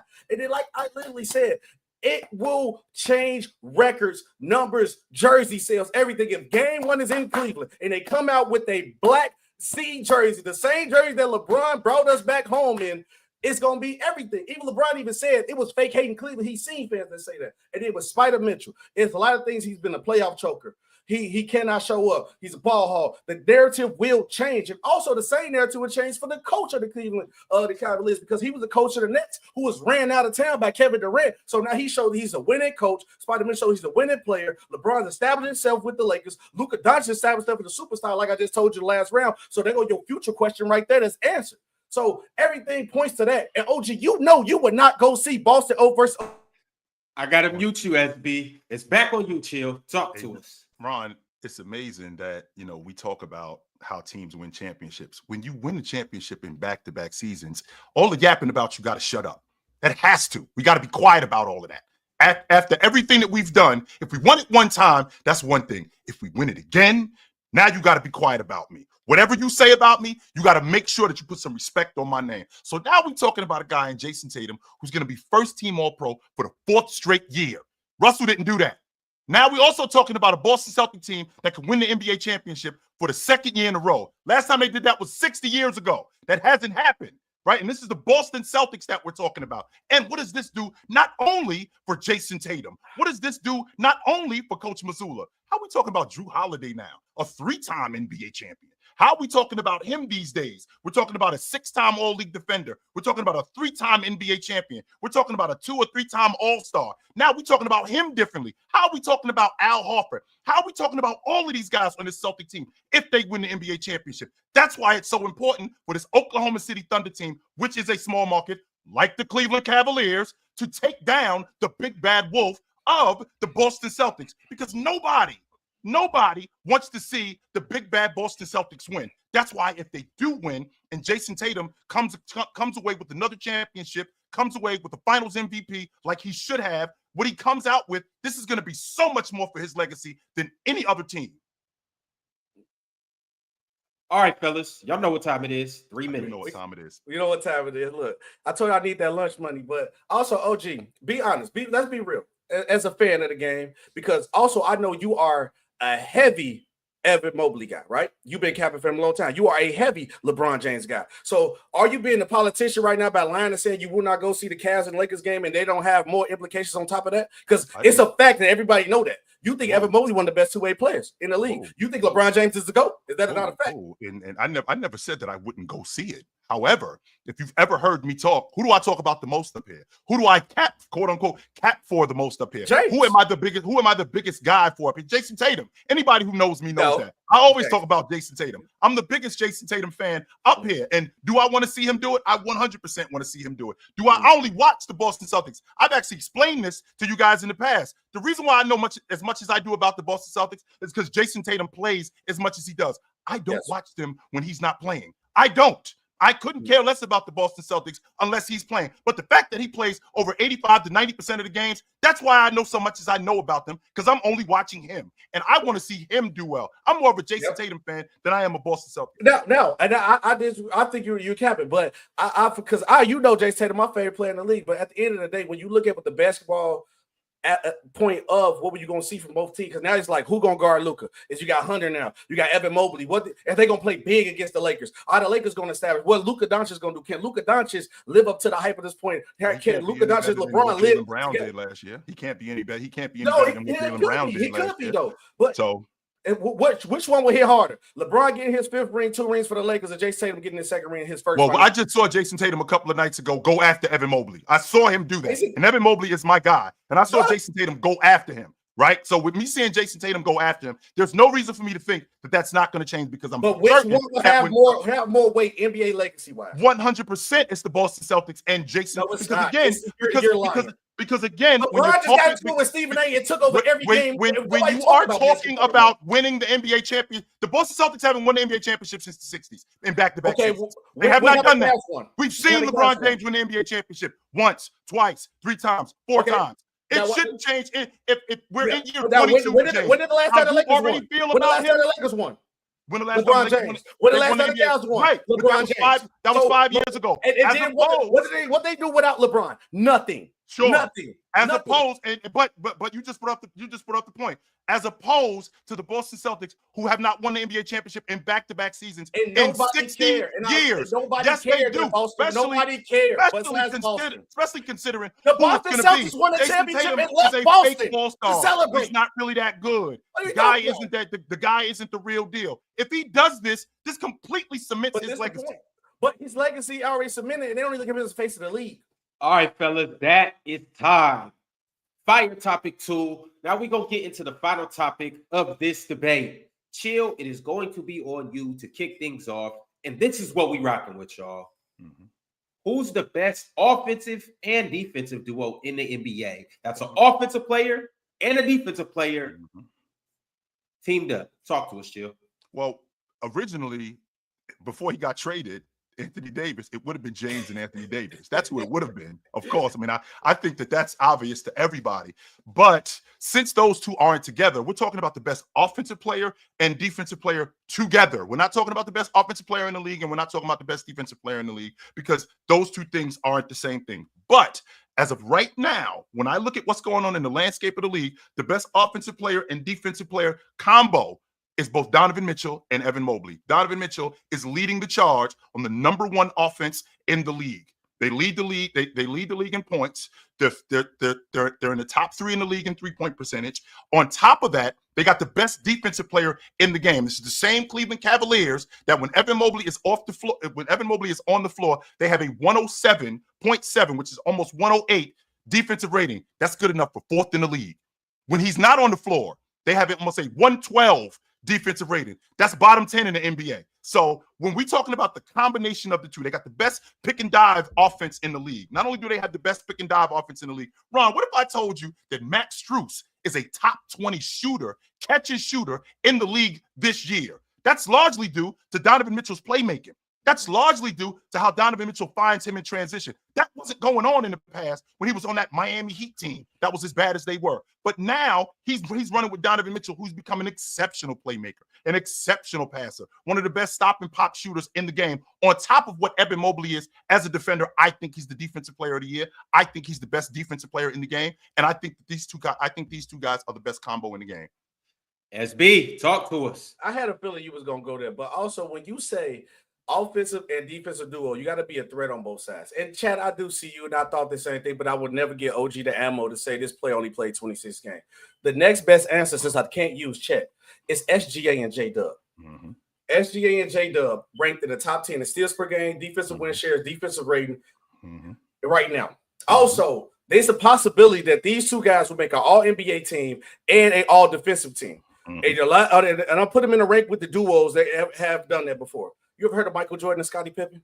I have. Have you ever heard of Shaq and Kobe? Have you heard of Stockton Malone? Have you heard of LeBron, James, and D-Wade? This Thunder team right now is record-setting offensively and defensively stat-wise. They have a +7 net rating. And J-Dub is not no slouch as a #2 option. If you compare his numbers as a #2 option to other #2 options in the world, from a Jaylen Brown, from a Jamal Murray, from a Kyrie Irving, from a Dame Lillard, the stats are literally the same. The only person that you can argue that's probably on his level defensively or better would probably be Jaylen Brown. He's a better defender than Jamal Murray and still giving you the same numbers. He's a better defender than Kyrie Irving and still giving you the same offensive numbers. He's clearly a better defender than Dame Lillard and still giving you the same numbers. So when I got a guy that's giving me numbers as a secondary player who also can take the ball away from my star guard's hand, who can create his own shot, who can play make for other guys and defend the next best player if he has to, with him and Lou Dort next to each other, or SGA, because nobody is a liability when we come to these two.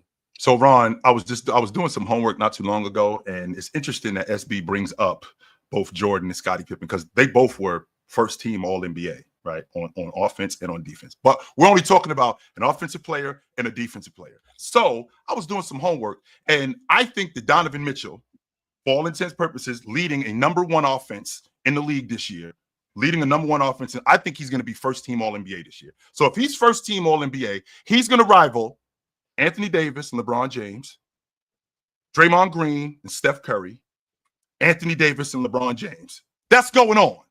That's going on right now. So when I think about what Evan Mobley has done for this team defensively, on the defensive side of the floor alone, the versatility that he's possessed, the switchability that he possessed, not only the switchability and the versatility that he possessed, the rim protection, how good he is on the ball, how good he is at beating guys to spots, how good he is at recovery defense, how good he is not just in the paint, but also on the perimeter, how good he is in a multitude of ways as a defender, which makes him the best defensive player in the game.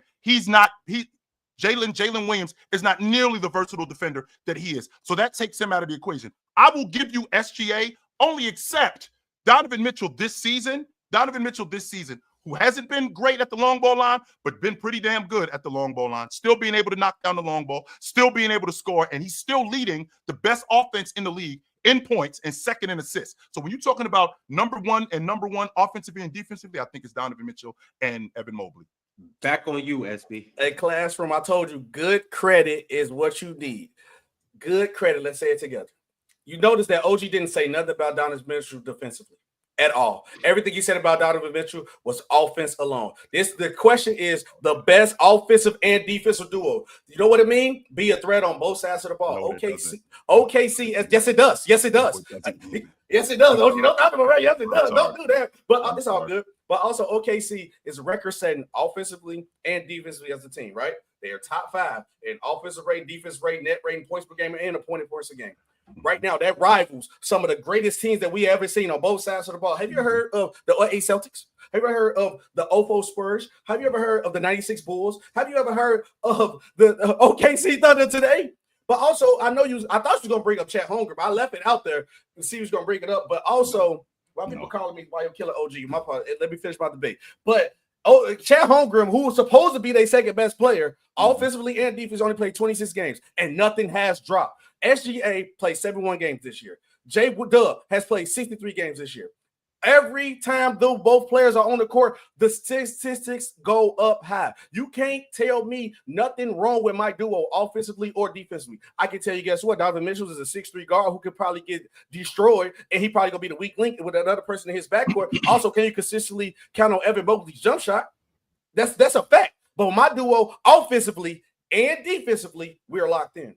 Okay, the question is, who is the best offensive and defensive duo in the game? Offensively, how good are you? Defensively, how good are you? Not offensive and defense. We're talking about two different things here. We're not talking about the same thing. We're talking about offense and defense. Donovan Mitchell, offensively, Evan Mobley, defensively. That's all we're talking about here. And of those two guys, because I can't bring up Draymond Green, who was first team all defense, and Steph Curry, who was first team all NBA. I can't bring those two guys up because Steph Curry was deficient on the defensive side of the ball. However, those two guys, both offensively and defensively, were at the top of the league because everything that Steph couldn't do defensively, Draymond made up for that. And everything that Draymond couldn't do offensively, Steph made up for that.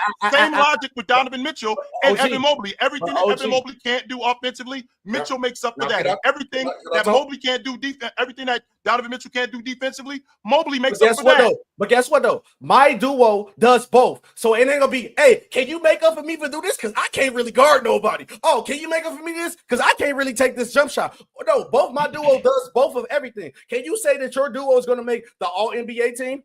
Yes. It's questionable. Can you say both your duo going to make the All-NBA team and the defensive team? Yes, 100%. Is Donovan Mitchell make the All-Defensive team? I didn't say that Donovan Mitchell was going to make the All-Defensive team. No. We said what's the best offensive duo? I'm You not might saying have a that. conversation. I So 100%. it said offensive and defensive duo. I'd be surprised if J-Dub and J-Dub and SGA gonna make it's a possibility in the fight for all NBA and all defensive team. Yes or no? Yes or no? Yes or no? No. Who's the weak link? Where? J-Dub is not going to be an All-Pro this year. He's going to make the All-NBA 13.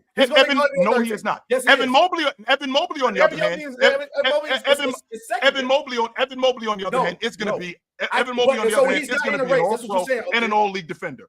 And Donovan Mitchell is going to be Is first Donovan team Mitchell all-pro. gonna make- That's is going to happen. Donovan Mitchell close? That's Is Donovan 100. Mitchell close At to minimum, making a he's going to. defensive team? At minimum, he's going to be. At minimum, Is he's Donovan going Mitchell to close to making a defensive team? I think he's closer to making a defensive team Then J-Dub and SGA? Yes. What's that proves that? No. This is what. Is he high steals per game? Is he half a defensive May rating? I finish? Is he high defensive rating? This is what you're doing. This is no. This is bullshit. What you're trying to do, SB? You're trying to sell me something that just isn't there. SB, you're telling me that Donovan Mitchell. You're telling no, that's not a fact. J-Dub, I'm going to give you 5 guys on the third team All-NBA. Does he go before JJ? Does he go before Triple J? Nope. How about that? Does he go before Cade? Nope. How about does he go before Trae Young? Nope. Does he go before KD? Nope. He doesn't go before Damian Lillard. None of them dudes he goes before. That's the third team. That's the third team on the NBA. He doesn't go before any of them dudes. None of them dudes. Now I tell you what. Evan Mobley, on the other hand, 100% going to be an All-Pro this year. 100% is going to be an Evan Mobley. I dare you to keep him off the All-Pro team. Dare you. He's going to make it. All right, fellas. All right, fellas. That is time. Y'all came. Y'all showed out. Oh, that was. Y'all did what y'all was supposed to do. Get your hand out of my pocket. I told you to get your hand. I told you that. I showed you the money, right? I told you you tried to take the money. Get your damn hand out of my pocket. All right, who's the last dude in the book? I put OG name. You're gonna be next on the list. Easy money. All right, y'all. We'll catch y'all still Monday. SB. See you on the panel soon, brother. Yes, sir.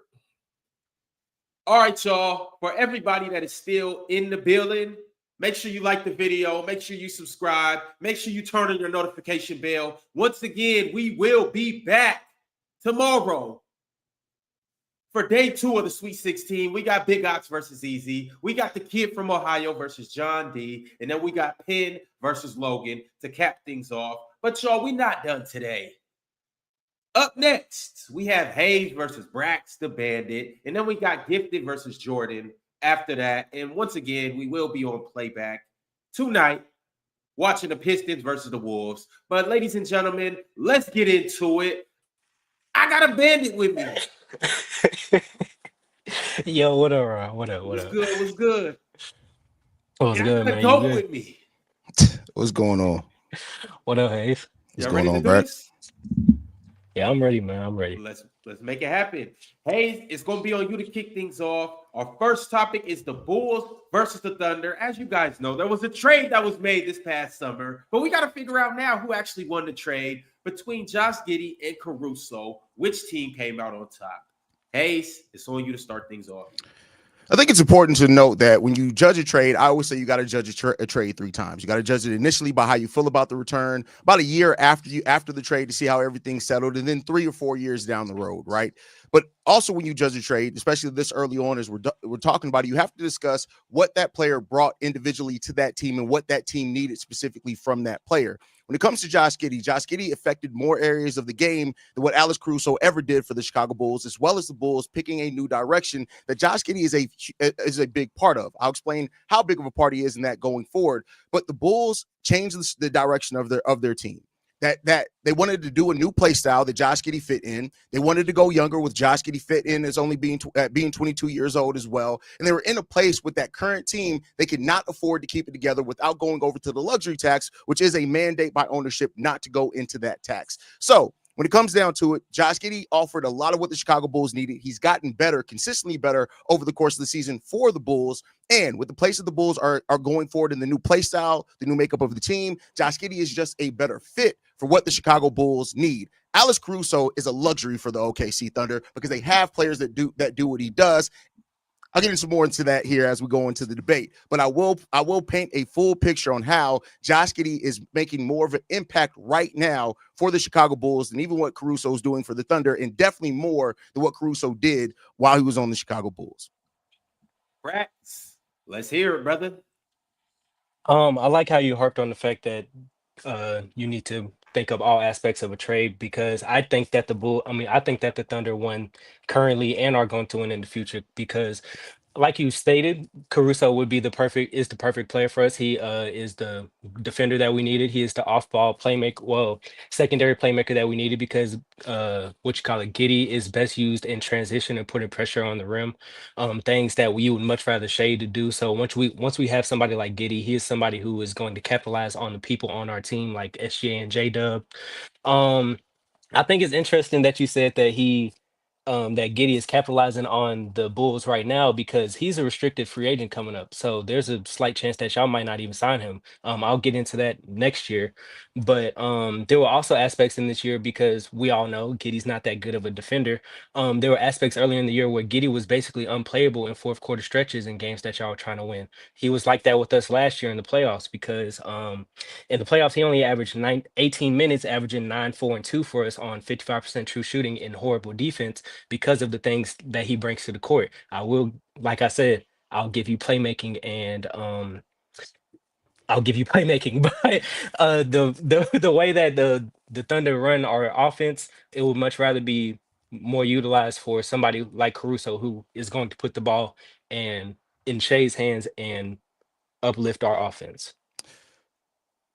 It's funny that you mentioned and uplift your offense for a player that averages less than 7 points per game, as well as only plays 19 minutes per game. We talk about him being your second best creator.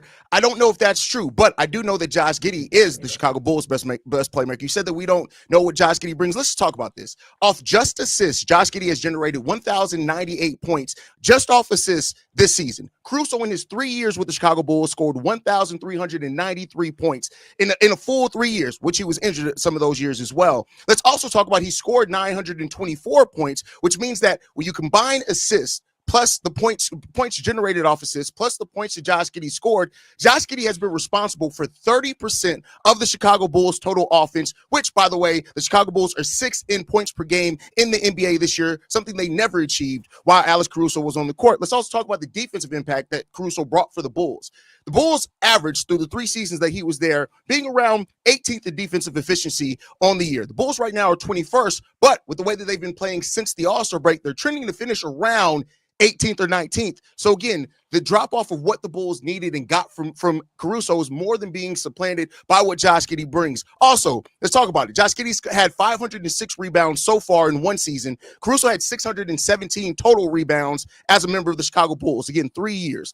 Josh Giddey also has 42 blocks so far this season. Alex Caruso averaged 43 blocks per year as a member of the Chicago Bulls. Alex Caruso also has 77 steals so far as a Chicago Bull. Alex Caruso, 96 a season. While we know that Josh Giddey is nowhere near the defender that Alex Caruso is, come on, we can't act like that the impact that Gotta mute you, Hayes. Gotta mute you. Listen, Back on, Ron, lock back in, on you, please. Brax. It's Brax on you. Anyways, I didn't say Caruso was our second best playmaker. I said he is somebody who can do playmaking responsibilities to get the ball out of Shay's hand if need be. So you just twisted my words right there. Also, we can talk about Giddey impact because that leads into the future. Josh Giddey, once again, he is a restricted free agent coming into the next year, and y'all have a logjam of talent currently with Buzelis. Y'all just signed Lonzo to a 2-year, $20 million contract. Kobe White, Ayo DeSumo. You have plenty of people that you have that are going to need development on top of Josh Giddey. So if y'all want to sign him to that $5 million, $150 million contract that he's asking for, you can. But also remember that all that impact that you're talking about is probably going to be reduced because you're also developing other people. On top of the fact, let's be honest, you're the Chicago Bulls. You're not known for development. Let's be honest here. Y'all, so y'all also just aren't really known for good front office moves in the first place.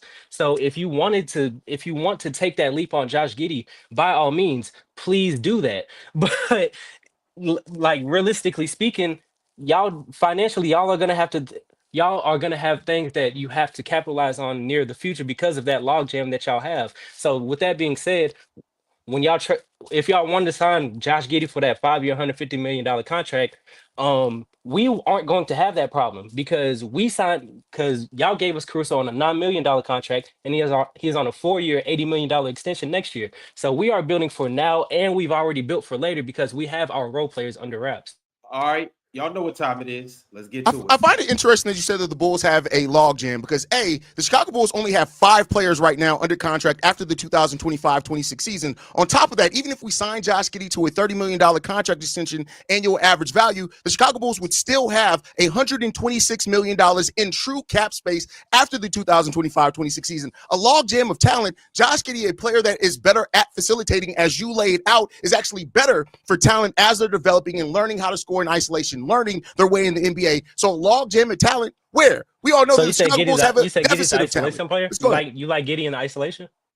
I didn't. Where I said as players are growing in isolation, as in the other players on the team, as they're learning to score in isolation, Josh Giddey's ability to create for them puts them in a better situation because they can learn that without having the pressure of having to do it and create for themselves. Josh Giddey, over his time in the NBA, has been in the 95th percentile as far as open shots generated for his teammates. Doesn't always translate to assists, but to say that he can't fit in because of a log jam of talent, he actually is the perfect player to have there. Oh, and by the way, you talk about that log jam. I get your point on that, but who's also to say that even if we get like this developmental thing that you're talking about, who's to say that the Chicago Bulls are going to do a competent job of building around Josh Giddey? Because we also know that you're not the best at doing that as well. Just because you're going to get this player that you hope and pray that Josh Giddey is going to be, if y'all sign him to this contract, doesn't mean that y'all are going to do a good job of building around him correctly. Once again, y'all just aren't the best front option. Yes, but that has nothing to do with the impact of the player. Yes, okay, and we could say easily, who's to say that Alex Caruso is even going to be healthy to be on the court for y'all when it matters most? Because the reason you guys have to play him 19 minutes is because the moment you play him more than 25 minutes, he gets hurt consistently. Come on, Brax, like what are we talking about here? We talk about theoreticals. The theoretical is that we don't even know if Alex Caruso can stay healthy.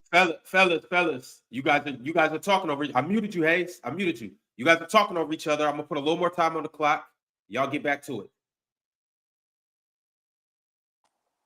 Who's to say the Chicago Bulls can build? We cannot hurt that against this trade right now. Yeah, the Bulls have to build competently, but also we could easily say that Alex Caruso has to stay healthy and stay on the court, something he's had trouble doing, which is part of the reason you guys are playing him only 19 minutes. The things that Alex Caruso does best for the Thunder, you have 3 other players that do just as good as far as being wing defenders. Sounds like roster depth Alex to Caruso me. is a very good player. Go ahead, bro. Sounds like roster depth. No, I'm just saying that sounds like roster depth. Like I said, I mean, to be honest with you, y'all could have this superstar Giddey and he just do nothing with him. And once again, y'all have more opportunities to fail at what you're doing than we do. We already have Caruso under contract. We have a better space to put all of our other players under contract. We have more opportunities to win than y'all have opportunities to fail. And that's why I feel like y'all didn't win this trade, because once again, Giddey could walk in free agency.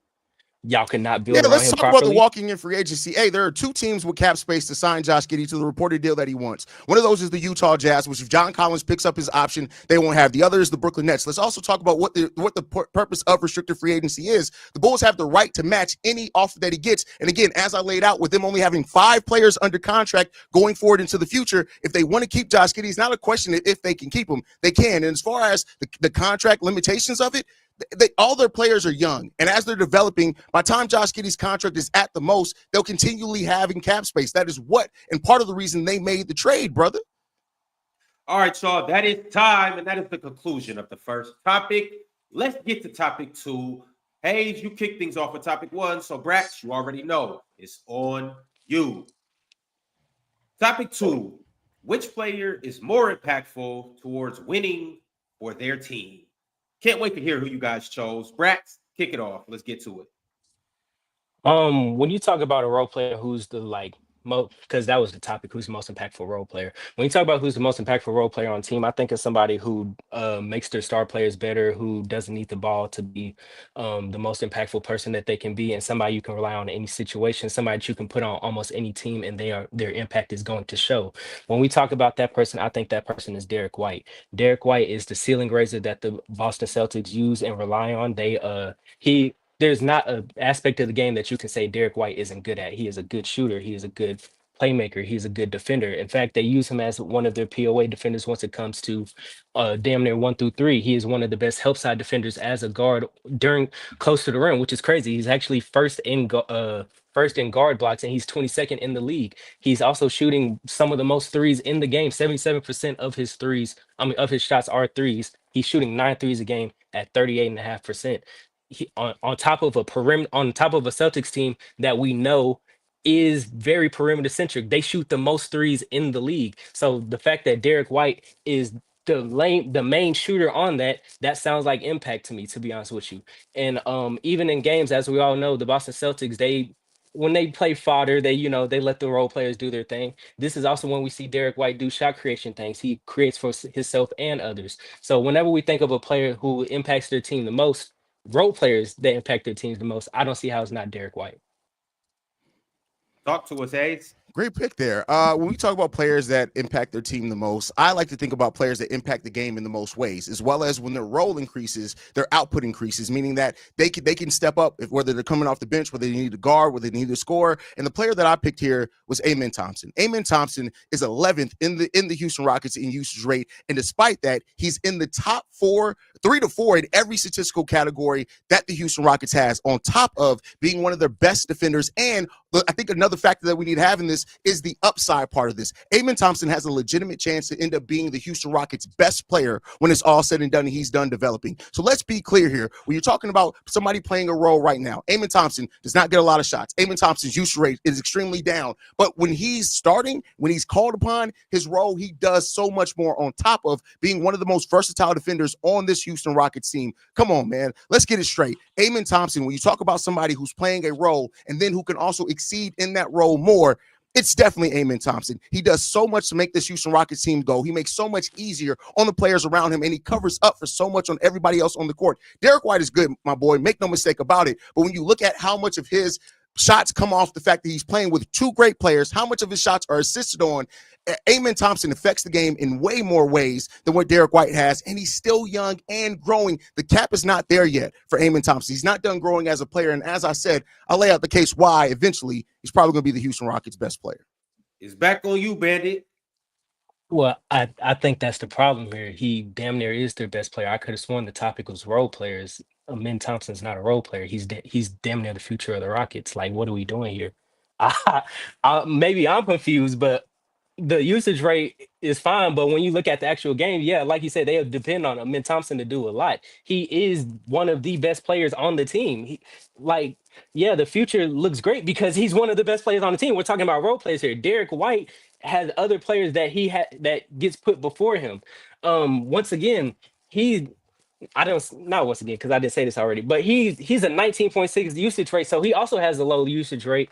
Amen Thompson, yes, he's a very versatile player. Derek White's versatile as well. On top of the fact that, like I said earlier, when you talk about a role player, it's somebody that is very good at almost every asset of the game. Amen Thompson is not a good offensive player. We all know this. He's not that good at scoring. I'm almost certain that even though that Amen Thompson takes damn near every aspect of the game, like you said, Derek White is a much better offensive player. And I can't stress this enough. You picked one of the best players on the team. He's not a role player. Simply off of that alone, that doesn't make sense to me. Like, Ron, what are we doing here? Like, did I confuse the thing or something? But we can go to the next round or something.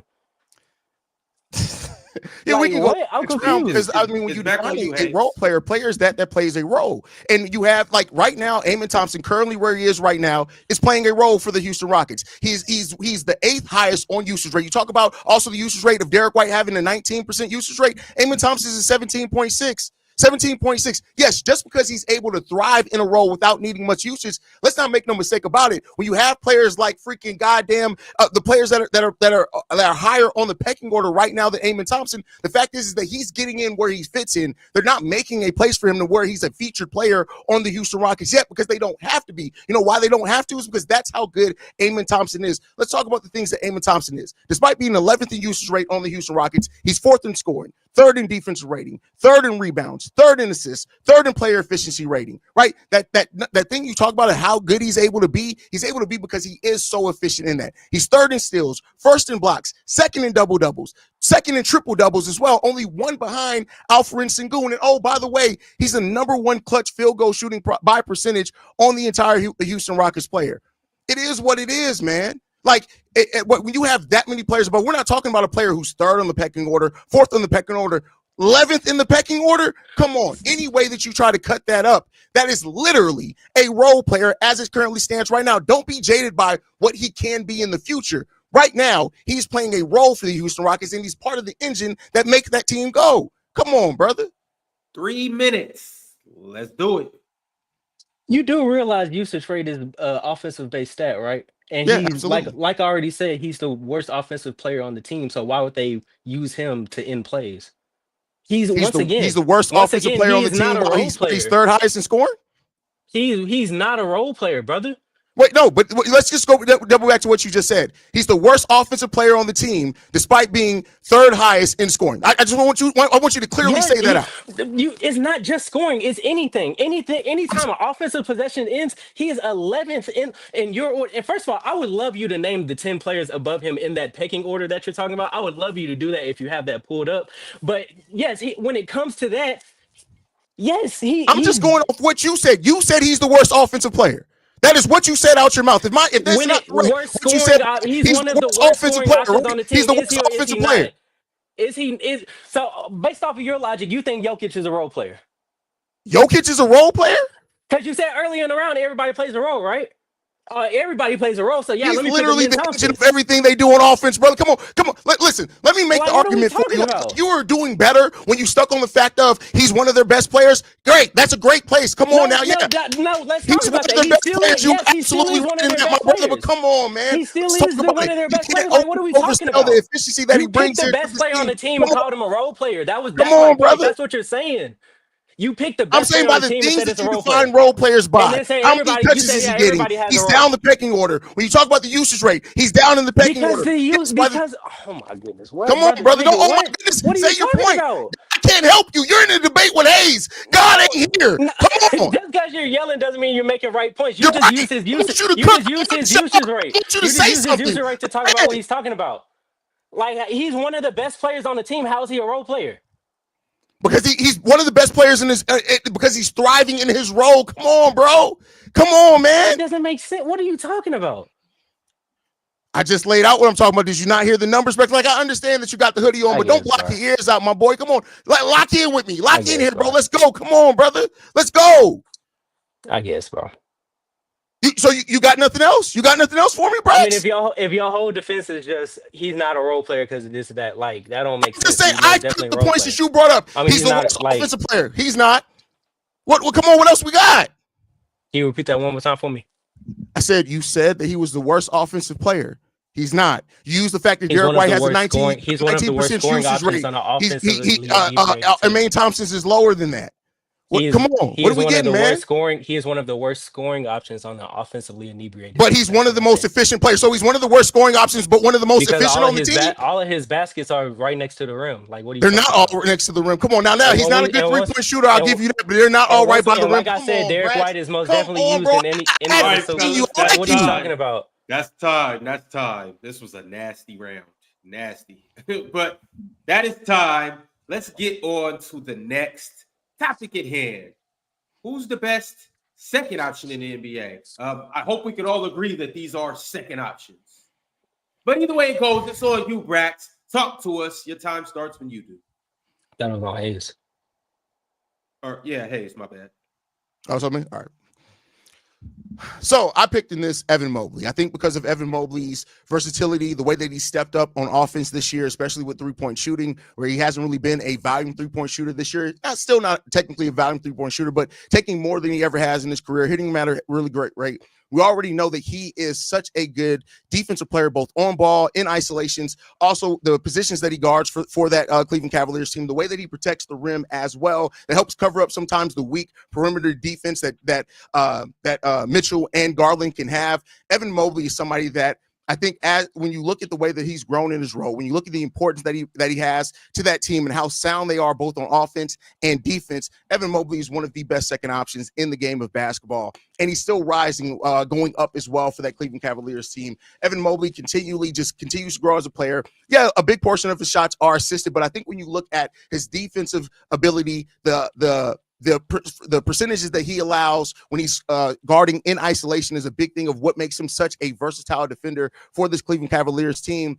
on top of the upside. We know that going into the playoffs, the Cleveland Cavaliers are going to need somebody else to step up and be a star. This has to be somebody, a season where, an offseason where somebody steps in and becomes a star-making offseason for them. Evan Mobley is primed in that position to be ready to go. Have a good one. Evan Mobley, to me here, is one of the best second options in the game of basketball on one of the best teams, and he's doing it. He's on the court a lot. He's versatile offensively and defensively, and I really like the way that he just pairs and make that team go.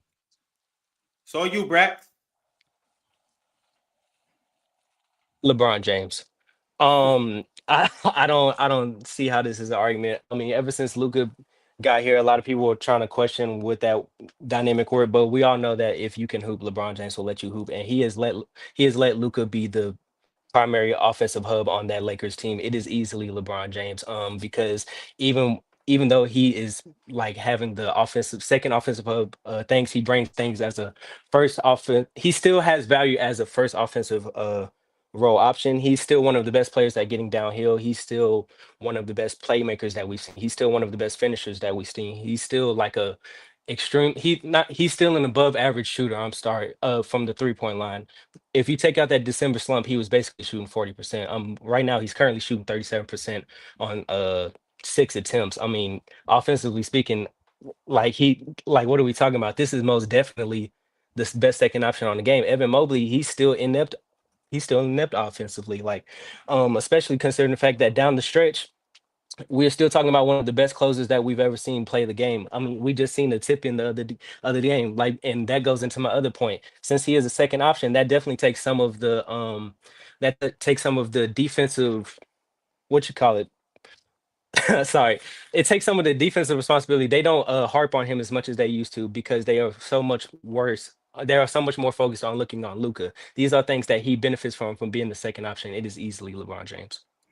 LeBron James as a second option is very interesting, mainly because LeBron James, if I'm not mistaken, still plays a key role and almost has a lot of things going through him, even when Luka is getting cooked by like Josh Giddey on defense. But nonetheless, let's just stick to Evan Mobley, right? Like you say that Evan Mobley is inept offensively, a player that's averaging 18.5 points per game on 56% shooting and 36% shooting from three, taking 3.5 3-pointers per game, almost the most of his NBA career, with the second highest percentage, but the better efficiency because he's taking more on only 1% less than what he did last year. I get what you're wanting to get to with LeBron. LeBron is great, especially if you're going to label him the second option. Great call here, but let's be clear. You can even make a case that maybe Evan Mobley's the third option, which kind of would have been the better angle to take here. But LeBron is more of a 1A, 1B with Luka than being just a straight up second option, in my opinion. But let's get it straight here, man. Evan Mobley and what he does defensively, when you talk about the percentages that he guards, right? He's having an even better impact than LeBron James on the defensive side of the ball. You talk about how he's only allowing 55% at the rim, which percentage is really good. He's allowing 41% in mid-range. Out when he guards out to the 3-point line, which isn't granted as many as possessions. He's still only allowing a 33% percentage, I believe. Those are all numbers that are better than LeBron James in those same areas, volume being accounted for. To say that LeBron James is having more of an impact than Evan Mobley has on this Cleveland Cavaliers team, considering all the different pecking orders that he's in, LeBron is still, in some games, the number one option for the Los Angeles Lakers. Evan Mobley is never that. Brax? Well, first of all, you said 1A, 1B. Wouldn't 1B still be second option? That's number one. Number two, you said it yourself. Mobley's the third option. I mean, he has a great defensive responsibility. Yes, I'll give you that. But when we talk about this question, this is most definitely talking about on the offensive end to take away some of that responsibility from the first option. Once again, LeBron James is a second option to Luka. I don't think there's any denying that.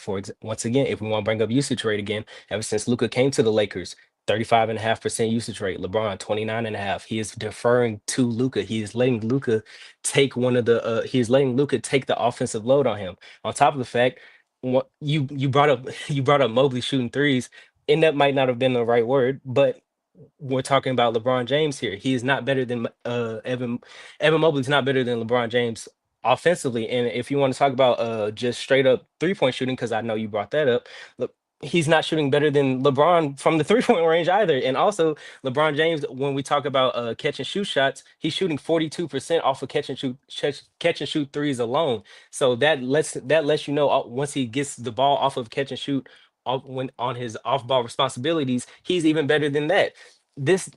I just don't really see what other argument you have for Evan Mobley, because once again, he's not even the second option offensively either. He's really the third option. This is the second time in a row you picked a nigga in the spot that he's not supposed to be in. I'm confused. I think. Oh, sorry. Let me look at the time. It's 3 minutes. Y'all know what time it is. Let's do it. I think the only nigga that's in the spot that they shouldn't have been in is you, Brax. Like, you literally sat here and you said that you like to be the best nigga in every competition, every room that you're in.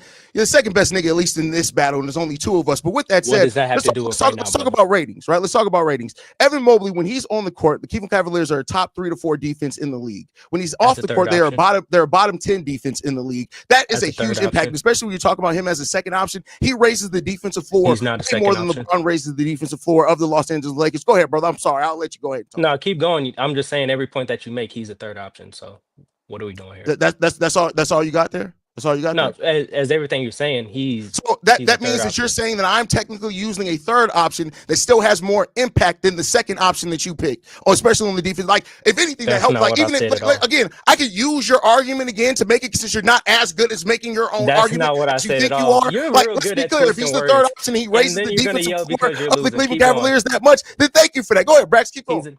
No, I know what you're doing. You're yelling because you're obviously losing the argument. You didn't. I'm just an asshole and I'm from Chicago, but keep going.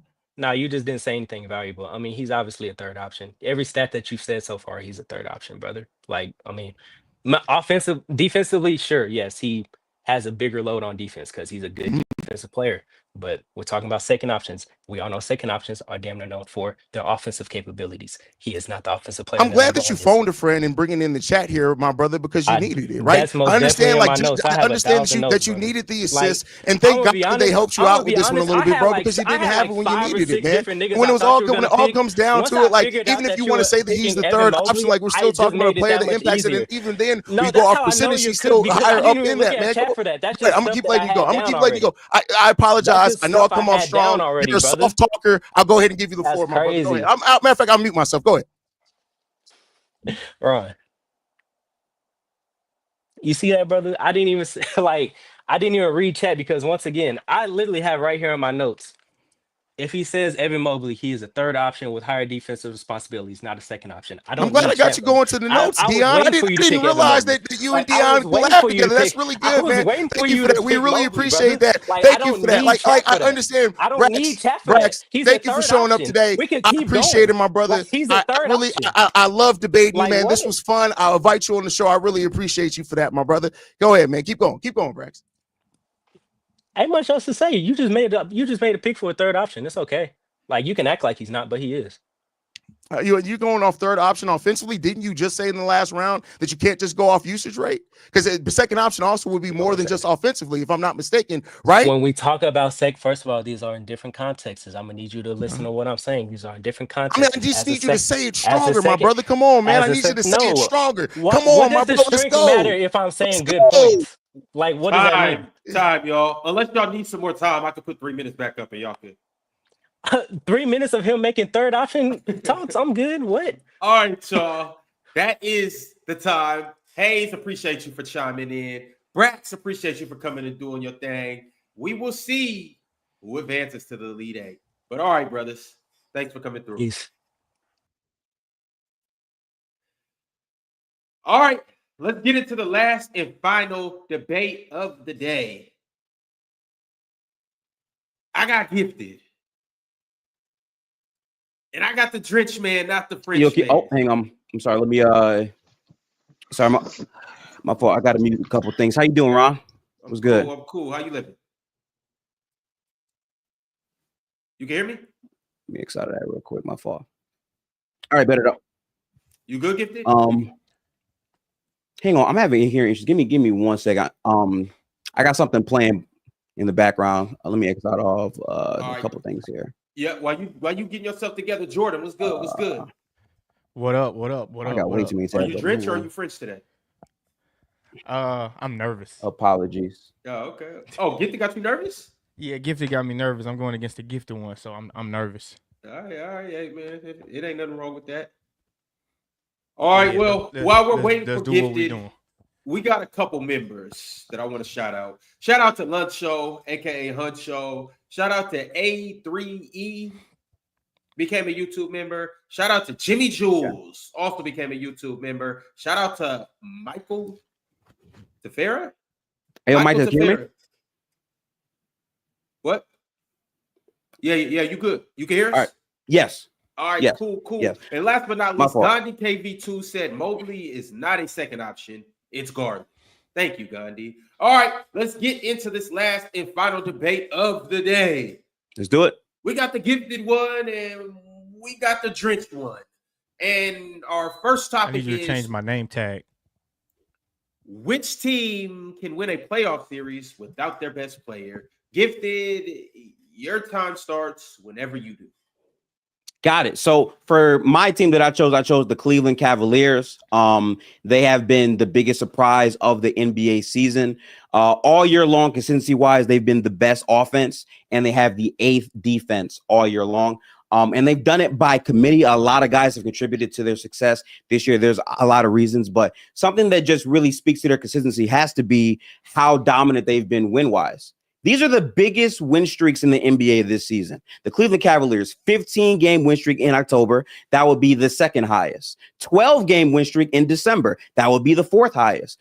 Guess what the number one is? Cleveland again with the 16-game win streak in February. They have been an absolutely dominant roster. And all in all, I think when you're talking about a playoff series and not having your best player, you need depth and you need players to step up. And they have multiple players that can fill in that role. Todd Jerome has been a breakout player for them this season. And also Evan Mobley, Jared Allen. Like they have multiple all-star talents on their roster that can elevate their floors. And I just feel like as the number one seed in the Eastern Conference, which we all can agree the Eastern Conference is not that competitive at the bottom, being the number one seed in that conference virtually can give you a bye week to the second round. And I think that the Cleveland, again, because of how balanced they've been on both ends of the basketball and just how dynamic their offense has been in terms of their consistency and their roster talent, I lean Cleveland as the best team you can pick without their best player to win a playoff series in the first round this season. That's my pick. Jordan, your time starts when you do. Okay, so for me, this is kind of a no-brainer for me because not only because history tell me I'm right, but so does statistics. So let's establish something. Luka Doncic is the best player on the Lakers, and I think there's no argument about that. So that leads me to say that LeBron James can lead the Lakers to a 4-game playoff series. We've seen LeBron do it in the past from his days when he went back to Cleveland and put teams on his back and packed them up like he did the Celtics, and that was really good, and the Toronto Raptors, that was really good. And LeBron got them out of there in 4 games. Now, obviously, LeBron is much older than he was in 2018, but he's still an all-NBA level player. And he will be either first or second team this year, so he still got carryability. Then when we talk about where they sit at in the Western Conference today, they're 4th in the standings, and they could easily face somebody like the Grizzlies, who seem a little bit dysfunctional this week, of course. And then they got the Clippers, who LeBron plays exceptionally well against too. But just the lineups that they have, like with LeBron, Reeves, Doncic, and Finney-Smith, the Lakers pretty much have 9 games together, and they got a net rating of -1. And then when you add if you swap Dorian out for Hachimura, you got a net rating of 109. But that don't compare to this net rating when Luka is not on the floor. Now, I do want to mention this is a small sample size, but that's all I need in the playoff series, a small sample size. In 4 games with only 12 minutes, the Lakers lineup of James, Rui, Vincent, Hayes, and Reeves, they got the team best of an offensive rating, 135, and a defensive rating of 91, and a 45 net rating. So now I said a small sample size, but it give me life. I gotta mute you, Jordan. That is the end of your time. It's back on you, Gifted. Let's hear it. I'm very surprised Jordan picked the Lakers. Did not expect that, but let's get into why the Cleveland Cavaliers are the better team than the Los Angeles Lakers. First off, they are the better regular season team than the Los Angeles Lakers. 2, they have more depth than the Los Angeles Lakers. 3, they have a big man front court consisting of 2 of the most consistent defensive players in Evan Mobley and Jared Allen compared to any other team. Why are the Cavs so good this year? Because they fired their last head coach, who they had success with, for a better head coach who understands how to offensively use his players and how to defensively put them in the best positions. Ty Jerome, again, is having one of the biggest breakout years that we've seen. Also, the trade for DeAndre Hunter is going to be a very valuable trade for them come postseason time. But let's talk about the Los Angeles Lakers. So you are asserting that LeBron James is the player that's going to play and Luka Doncic will not play. What that does mean is you now have no longer 48 minutes of Luka and LeBron playing basketball. You're taking that away. Now it has to be a higher sample of LeBron, which means in the LeBron James minutes that he's not on the floor, the Lakers are going to be dog shit, awful, terrible, buku, piss poor. Without Anthony Davis there to man the defense, which has been a big reason why some Lakers fans push back to the Luka trade in the first place. So no Luka and having LeBron James in those spots, that team's going to be compromised. Also, we're talking about the Western Conference where the standings are changing all the time. They're not in a solidified position. We don't know where they're going to finish. We know the Cavs most likely are going to be the 1 or 2 seed in a weaker conference. The answer is the Cavaliers.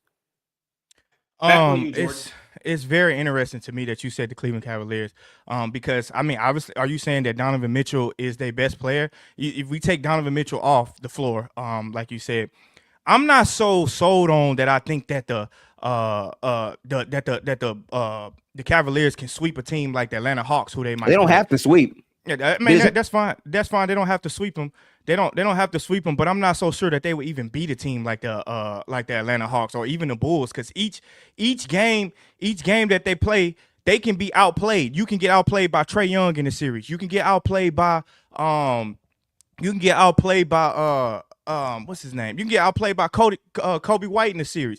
So many things can happen that I just think that you got too much faith in Ty Jerome. You got too much faith in that whole team, which I don't think is that good in the first round. I mean, in the first round with one of their best players. That's number one. Number two, when you talk about LeBron and doing what he does, you talk about him not how they're gonna be dog shit with him off the floor.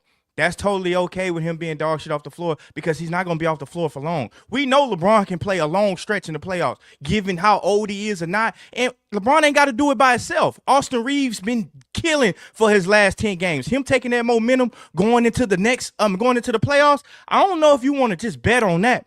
The Lakers have a winning record. I believe what they 6-1 with LeBron James this year without Luka or Anthony Davis, one or the other. But I got to mute you, Jordan, but we are getting into the third round. 3 minutes is on the clock. I'm unmuting both of you guys. Let's get to it. My apologies. I confused the second round with the third round. That was a little again. weird, but it's okay. That was weird. Apologies. Thanks to Ron for muting that. Yeah, I just feel like at the end of the day, if you're choosing a team between the Cavaliers and the Lakers, respect to Austin Reeves, he's had a pretty good season, but I still think the Cleveland Cavaliers just have more depth. I think that they have more pieces that they can go to. And again, the defensive floor of their team is going to be a lot higher. When you take Donovan Mitchell off of the Cleveland Cavaliers, their defense can still be a very productive one. And what we've seen from the improvements is Donovan Mitchell their best player, or is it Evan Mobley? Donovan Mitchell is their best player overall. Overall, their best player for multiple years has been Donovan Mitchell. It's going to stay like that. But I'm happy that you said that, because Evan Mobley's impact to what he's brought to the Cleveland Cavaliers, all in all, has been spectacular this season. And because Donovan Mitchell has looked shaky in some games, some people want to believe that Evan Mobley is the overall best player. Overall, Donovan Mitchell is their number one option. He's their offensive engine. So that's going to be tough not having him. They're not going to be as good without him, but they can still win when it matters. I can counter argument that you can leave Donovan Mitchell on the team and you take Evan Mobley off and that team goes to shit. And my counter to that is when you take Luka Doncic off of the Lakers without Anthony Davis to be their best defensive player, you're now asking more out of LeBron James on both ends. And more importantly, you're playing in a much tougher Western Conference than the Eastern Conference. But we go off matchups. We can go off matchups. Like I said, we don't know for sure, but as we don't know for sure, but who has the higher likelihood of being in a better position matchup wise? I think Eastern Conference team or a Western Conference team? Which one? It really just depends, because I've seen Trae Young. Okay, so let's talk about it then. Yeah, I've seen Trae Young dominate people who think that it's sweet Hawks coming to Atlanta. No Jalen Johnson. Toe up. Right. Hey, a team with no Jalen Johnson that can get schemed on more and more versus whoever the Lakers have to play in the first round, which could be Memphis. It could be Denver. We're not worried about Memphis. I'm not worried about LeBron. I'm not worried about LeBron, Austin Reeves going into Memphis and potentially So again, losing. there's multiple teams I just named. They're still going to be better teams you said than the Atlanta Hawks. Memphis and who else? Okay, Memphis, who else? Memphis, Denver. There's many different teams you can play Denver, but in the first round. They definitely could play Denver in the first round. It's possible. Regardless, I don't think the Cavs are that good with Donovan Mitchell. So when you take him off, Okay, so not you take Evan him off. Mobley, Okay. not Evan But Mobley. again, that's not my argument though. It's- My argument is their best overall player for multiple seasons has been Donovan Mitchell. If I you don't take think it's Donovan been him Mitchell off of this team, this year, though. I'm not worried about what you're saying. I'm worried about what I'm saying. Donovan Mitchell off of this team, because I claimed that in my first round. I've been consistent with that all the way through and through. Without Donovan Mitchell on the floor in a playoff series as the number 1 seed, playing a weaker team at the bottom, the Cleveland Cavaliers are more equipped to have success than the Lakers, because again, you're losing LeBron and Luka for a full 48 first minutes. Of all, okay, first of all, we replacing Donovan Mitchell with Ty Jerome. Is crazy as hell. But that's crazy as hell to me. Even if that's crazy, we replace. It's not crazy as you replacing Donovan Mitchell. The with Ty Cavs Jerome. have way more depth than the Lakers, so they're more equipped. Way more depth. We know the playoff roster is going to be eight players, and I got to mute you, Jordan, because that is time for topic 1. Let's go ahead and get into topic 2. You guys already know the drill. Gifted, you started topic 1, so Jordan, you'll start topic 2. Now, this is actually one of my favorite questions of the whole Sweet 16. Who is the best center in Orlando Magic history? Jordan, talk to us. Okay, so first of all, I don't even know why we would even disrespect this man like that, because it's not even close. Dwight Howard is easily the best center in Orlando Magic history, and the only reason you would say maybe Shaq, it got to be Shaq because it can't be Vooch, but it's based off purely nostalgia and not facts or pure hate of what Dwight Howard has done off the court. But first off, Shaq only played 4 years for the Magic, and Dwight Howard played 8. In those 8 seasons, Dwight averaged 13 rebounds per game. Shaq averaged 12 and a half. So then Dwight is a better rebounder right there. Dwight is the all-time leading scorer in Magic history, not just for centers, but for all players. But which leads me to my next point. Shaq and Penny are top 5 for the Magic in all-time scoring. None of Dwight's teammates, even during his tenure, even cracked the top 10. That lets you know the carry job that Dwight did when he was in Orlando by leading the team to the finals over LeBron James. That LeBron James regrets to this day. What he just said. Dwight got rid of them in 6 games. That tell you how dominant Dwight was in that series to the final. So with less and arguably the same or harder competition, Dwight and Shaq pretty much reached the same destination, eventually off the Orlando Magic without a championship, but Dwight left his stamp on that franchise as the real Superman. All right, Gifted, it's on you. So I want to remind people the Orlando Magic were a franchise that was an expansion team. So they were expanded upon in 1989. The year before they drafted Shaq, they had 8 double-digit scorers. Their first and second scoring options were Dennis Scott and Nick Anderson, both averaging 19.9.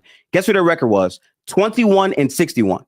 The year after, they draft Shaq as their first draft pick to bring them into actual relevance. You want to know what they finished their season as? 41 and 41. They were not under 500. They were neutral because Shaq was a dominant player in his rookie season, one of the most dominant rookie seasons we've ever seen in history. That's a 20-win improvement. He improved their defense by minus 3.2 and a plus 5.2 to their offensive efficiency. Okay. Shaq averaged 27.5 points, 12.5 rebounds, and 2.8 blocks a game, all of which are top 3 for career averages in franchise history. The argument is not who played longer for the Magic, all this and all that. The argument is who was better when they played, and it was Shaquille O'Neal. He had a harder challenge in the front court position than Dwight Howard had at the time, and more importantly, how dominant of a player Shaquille O'Neal was offensively. Dwight Howard, those averages are all cool, but at the end of the day, Dwight Howard was a pure play finisher. Shaq was that dominant force. And that's why scoring wise, everyone knows how dominant Shaq was, which is why when they lowballed him with that bullshit offer that they offered him, that is the biggest mistake that they made in franchise history. The answer for who the better center is Shaquille O'Neal. Jordan, it's back to you. Real quick, mute me, please. I mean, that's totally fine when you say Shaq is a better center than Dwight Howard. That's totally fine. But we're talking about the Orlando Magic history, not just 4 years. Dwight got a longevity with them. You talking about all NBA first team 5 times in 5 straight years. First player in Magic history to unanimously be named to the All NBA team. All NBA first team. Shaq was on the team. He wasn't the first in NBA history. Defensive player of the year 3 straight seasons for the first time in NBA history. First team all defense 4 consecutive years. 6 consecutive All-Star selections and leading the All-Star game in 09 and 12. When Dwight Howard left that team, you talk about him being number 1 in everything. We talking strictly about who's the best center in Orlando Magic history, not for a couple of seasons, not for maybe 3 or 4 years. And then you talking about you kind of shot yourself in the foot when you said they lowballed him and they said and they didn't offer him what they offered him. Good. That's fine. They came back and got another Superman. That's what they did and reached the same thing without Dwight. Didn't have no number 1 or number 2 guy like Penny Hardaway with him. Dwight had Hedo Turkoglu, Jameer Nelson. Now they had a great defense because it was led by Dwight Howard. They also had a decent offense because it was led by Dwight Howard. Dwight Howard dominates anything that Shaq says he done. It sounds good for the first couple of years, but it was only 4 years. Dwight did it longer. Him making unanimous all NBA first team is amazing for the first time in NBA history with Shaq was on that team. Back on you, Gifted. So I'm gonna read word for word what Ron said. The question is clear and straightforward. Who do you think is the best center? The best center is Shaquille O'Neal. Let's get to actual numbers. So let's do this real quick, right? 22.9 points per game. 14.1 rebounds per game, 3.6 turnovers. Who do you think that is? That is Dwight Howard. If we go to Shaquille O'Neal's rookie year, 23.4 points per game, 13.9 rebounds, 1.9 assists.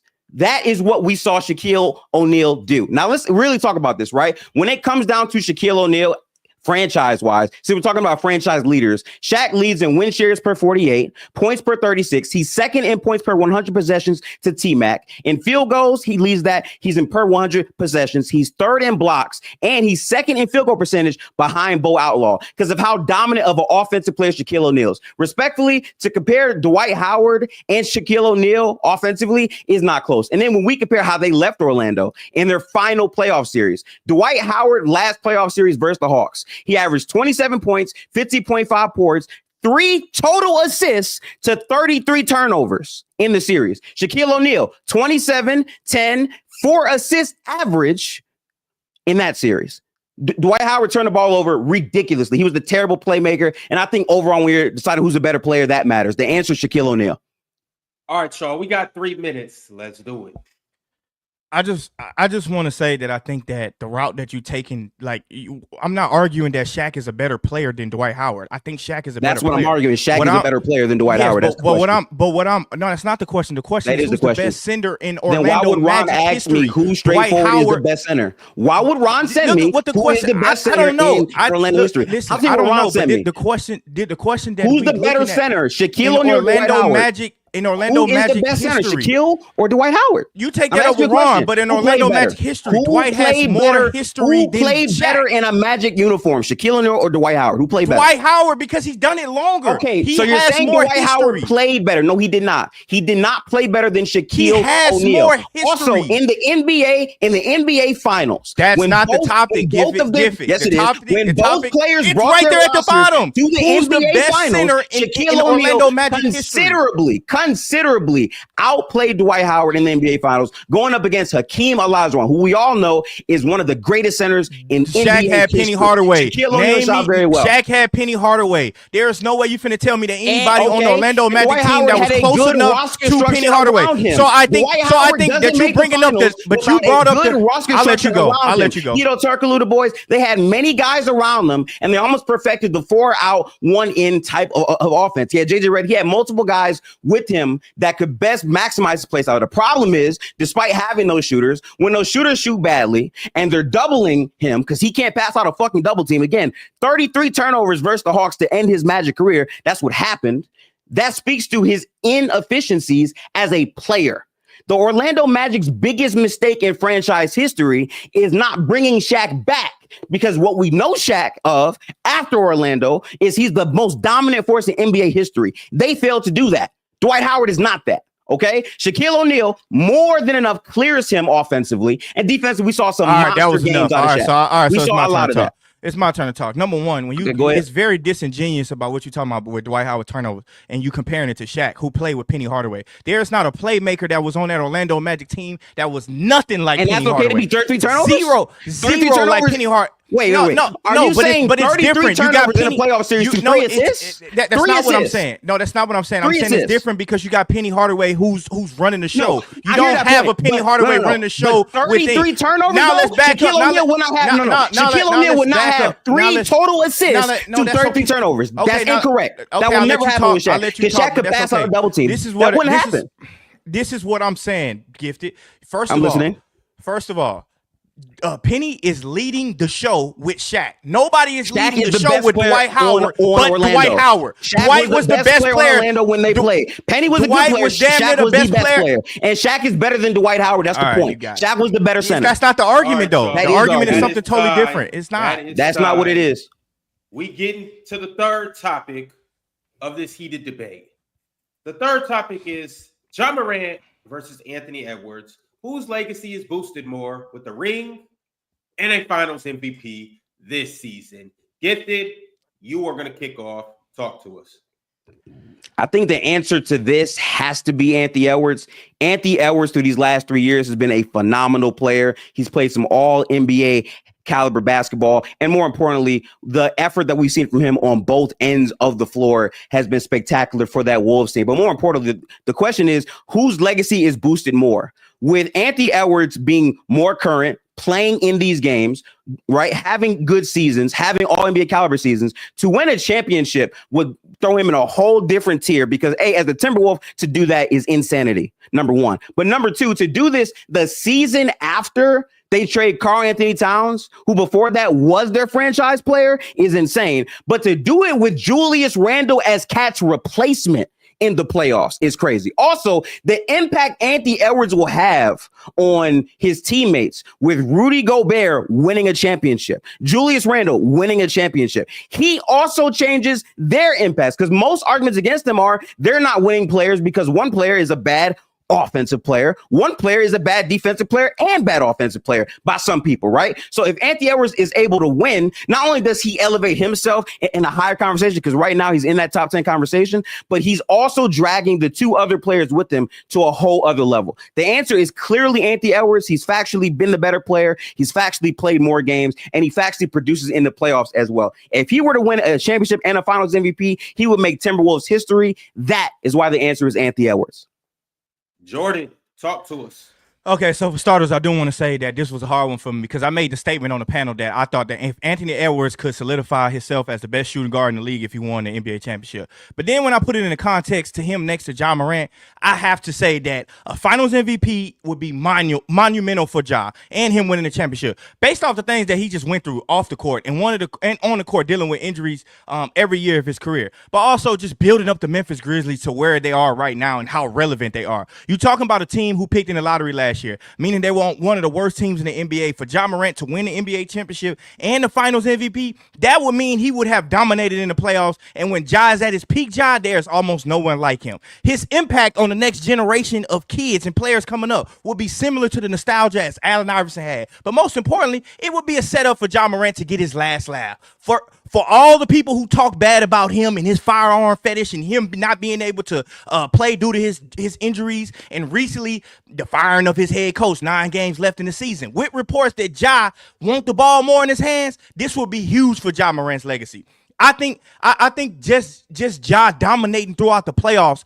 When we talk about a legacy, it's not so much about who was the worst offensive player that year. When I win a championship and I win a Finals MVP, you're not gonna tell me about how bad I was on defense that year. You're gonna say what I did in the finals. And if I busted your ass in the finals and I bust the Celtics ass in the finals, do you know how crazy that would be for Ja? You wouldn't be able to tell Ja nothing. Back on you, Gifted. Let's go. So a couple things. Memphis's core has been carrying Ja for a lot of this season. Jaren Jackson Jr. has been their best player. So the outcome in which Ja will get a Finals MVP is a lot more less likely than Anthony Edwards receiving the Finals MVP because it's clear that Anthony Edwards is the best player on his team. That's number one. Number two, in the playoffs over these last 3 years, Anthony Edwards, he averages 27 in 3 years on 60% true shooting. Ja Morant averages 27 in 3 years on 55% true shooting.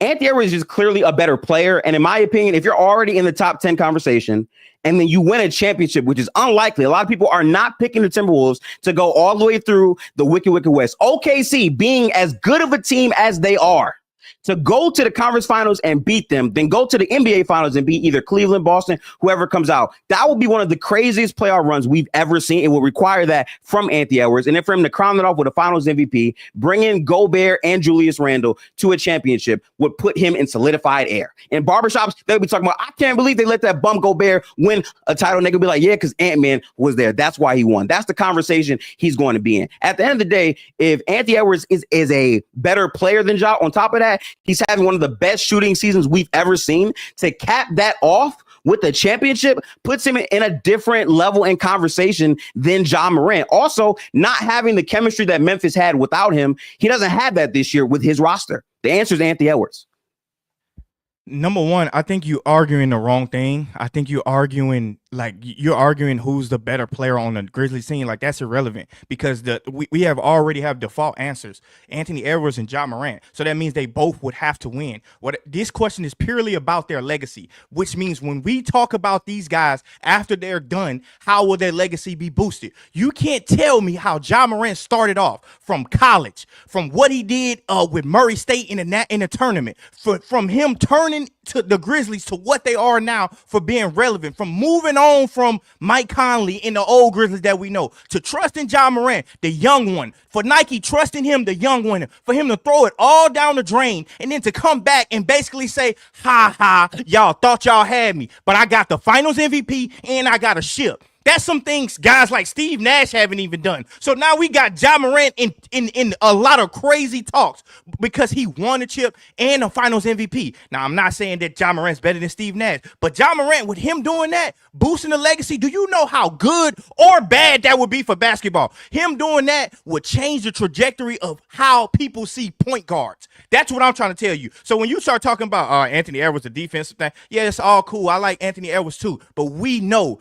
Ja Morant is one of the most electrifying players in the NBA. Without all of these distractions, without these gun charges, without him getting hurt, without him doing all of these crazy things, there's no way his legacy don't be boosted. All right, I got to mute you, Jordan. We got 3 minutes on the clock. Let's do it.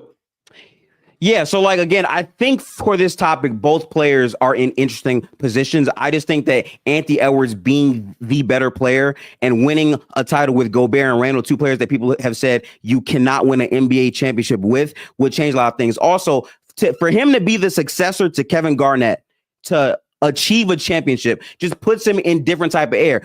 Also, I respect you on that, right? Ja is the electrifying player, but it's the off the court stuff that stops him from being the face of the league for a lot of people. The reason why Anthony Edwards is in that conversation is because him being healthier and playing more games, he's built up that equity with the NBA. And right now, he played overseas. He's developed more than enough cachet to put himself in real conversations. A championship next to Julius Randle and Rudy Gobert as the number one option would catapult him out of here. And he's the clear best player on his team in the regular season. But it doesn't matter who's the clear best player. If Ja Morant wins finals MVP, he was the best player that series. He was the best player in that championship. That all that doesn't matter. And you comparing Ant winning with Julius Randle as if like Julius Randle is some bum. Julius Randle been playing good lately, but lately, he's one of the worst playoff guys ever, though. Okay, but that's lately. But Ja Morant, for him to win a championship with the Memphis Grizzlies, with all that the Memphis Grizzlies got going on right now, that would be historic. Chemistry. They have the worst publicity right now in the NBA by firing a coach. 9 games left. And they do not have the same chemistry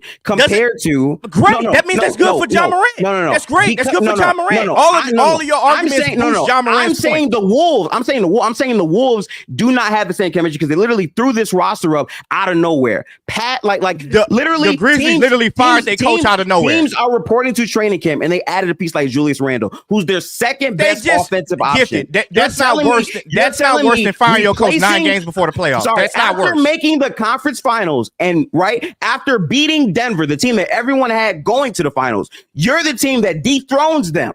The second option, who in game 7 played at a very high level, right? And they won and they lose in the conference finals. You're telling me the season after that, you trade the second best player, replace him with one of the worst playoff players ever in Regardless, Julius Randle. that's not worse Then you than go to Taylor the Jenkins NBA being fired. Finals? You go to Imagine the NBA Memphis Finals during Grizzlies defeating OKC Oklahoma having City the Thunder. best year, Imagine the Memphis arguably Grizzlies ever. defeating the Oklahoma That is City a- Thunder that while is an firing their insane coach, case while for Ja Anthony Morant Edwards missing a lot of over- season, while Ja Morant. Fellas, I gotta mute both of y'all. You guys are just yelling over each other. I'm gonna put a little more time on the clock. I'm gonna let y'all have at it.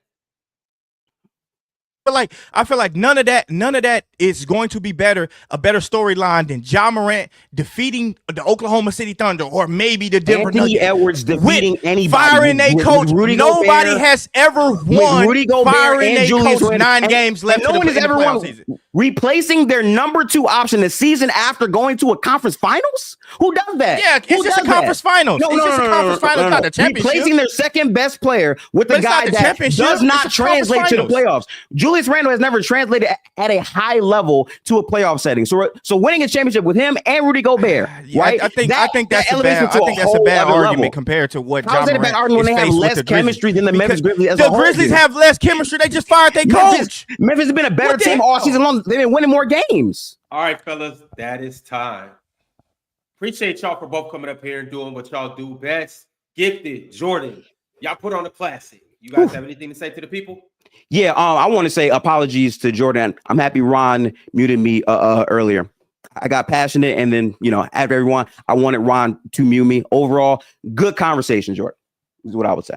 Yeah, Gifted. I appreciate that. It was no problem. It was a little, I thought Ron was gonna say, it ain't the debate round, but it's cool. It's all cool. It's no worries. Shout out to Gifted just for putting on that debate. That was cool. We ain't had to go throw no low blows. We kept it straight basketball. Yeah, so I'm cool with that. yeah. All hoops for sure. Yeah, all hoops for sure. All right, fellas, I'm gonna catch y'all soon. Y'all take it easy.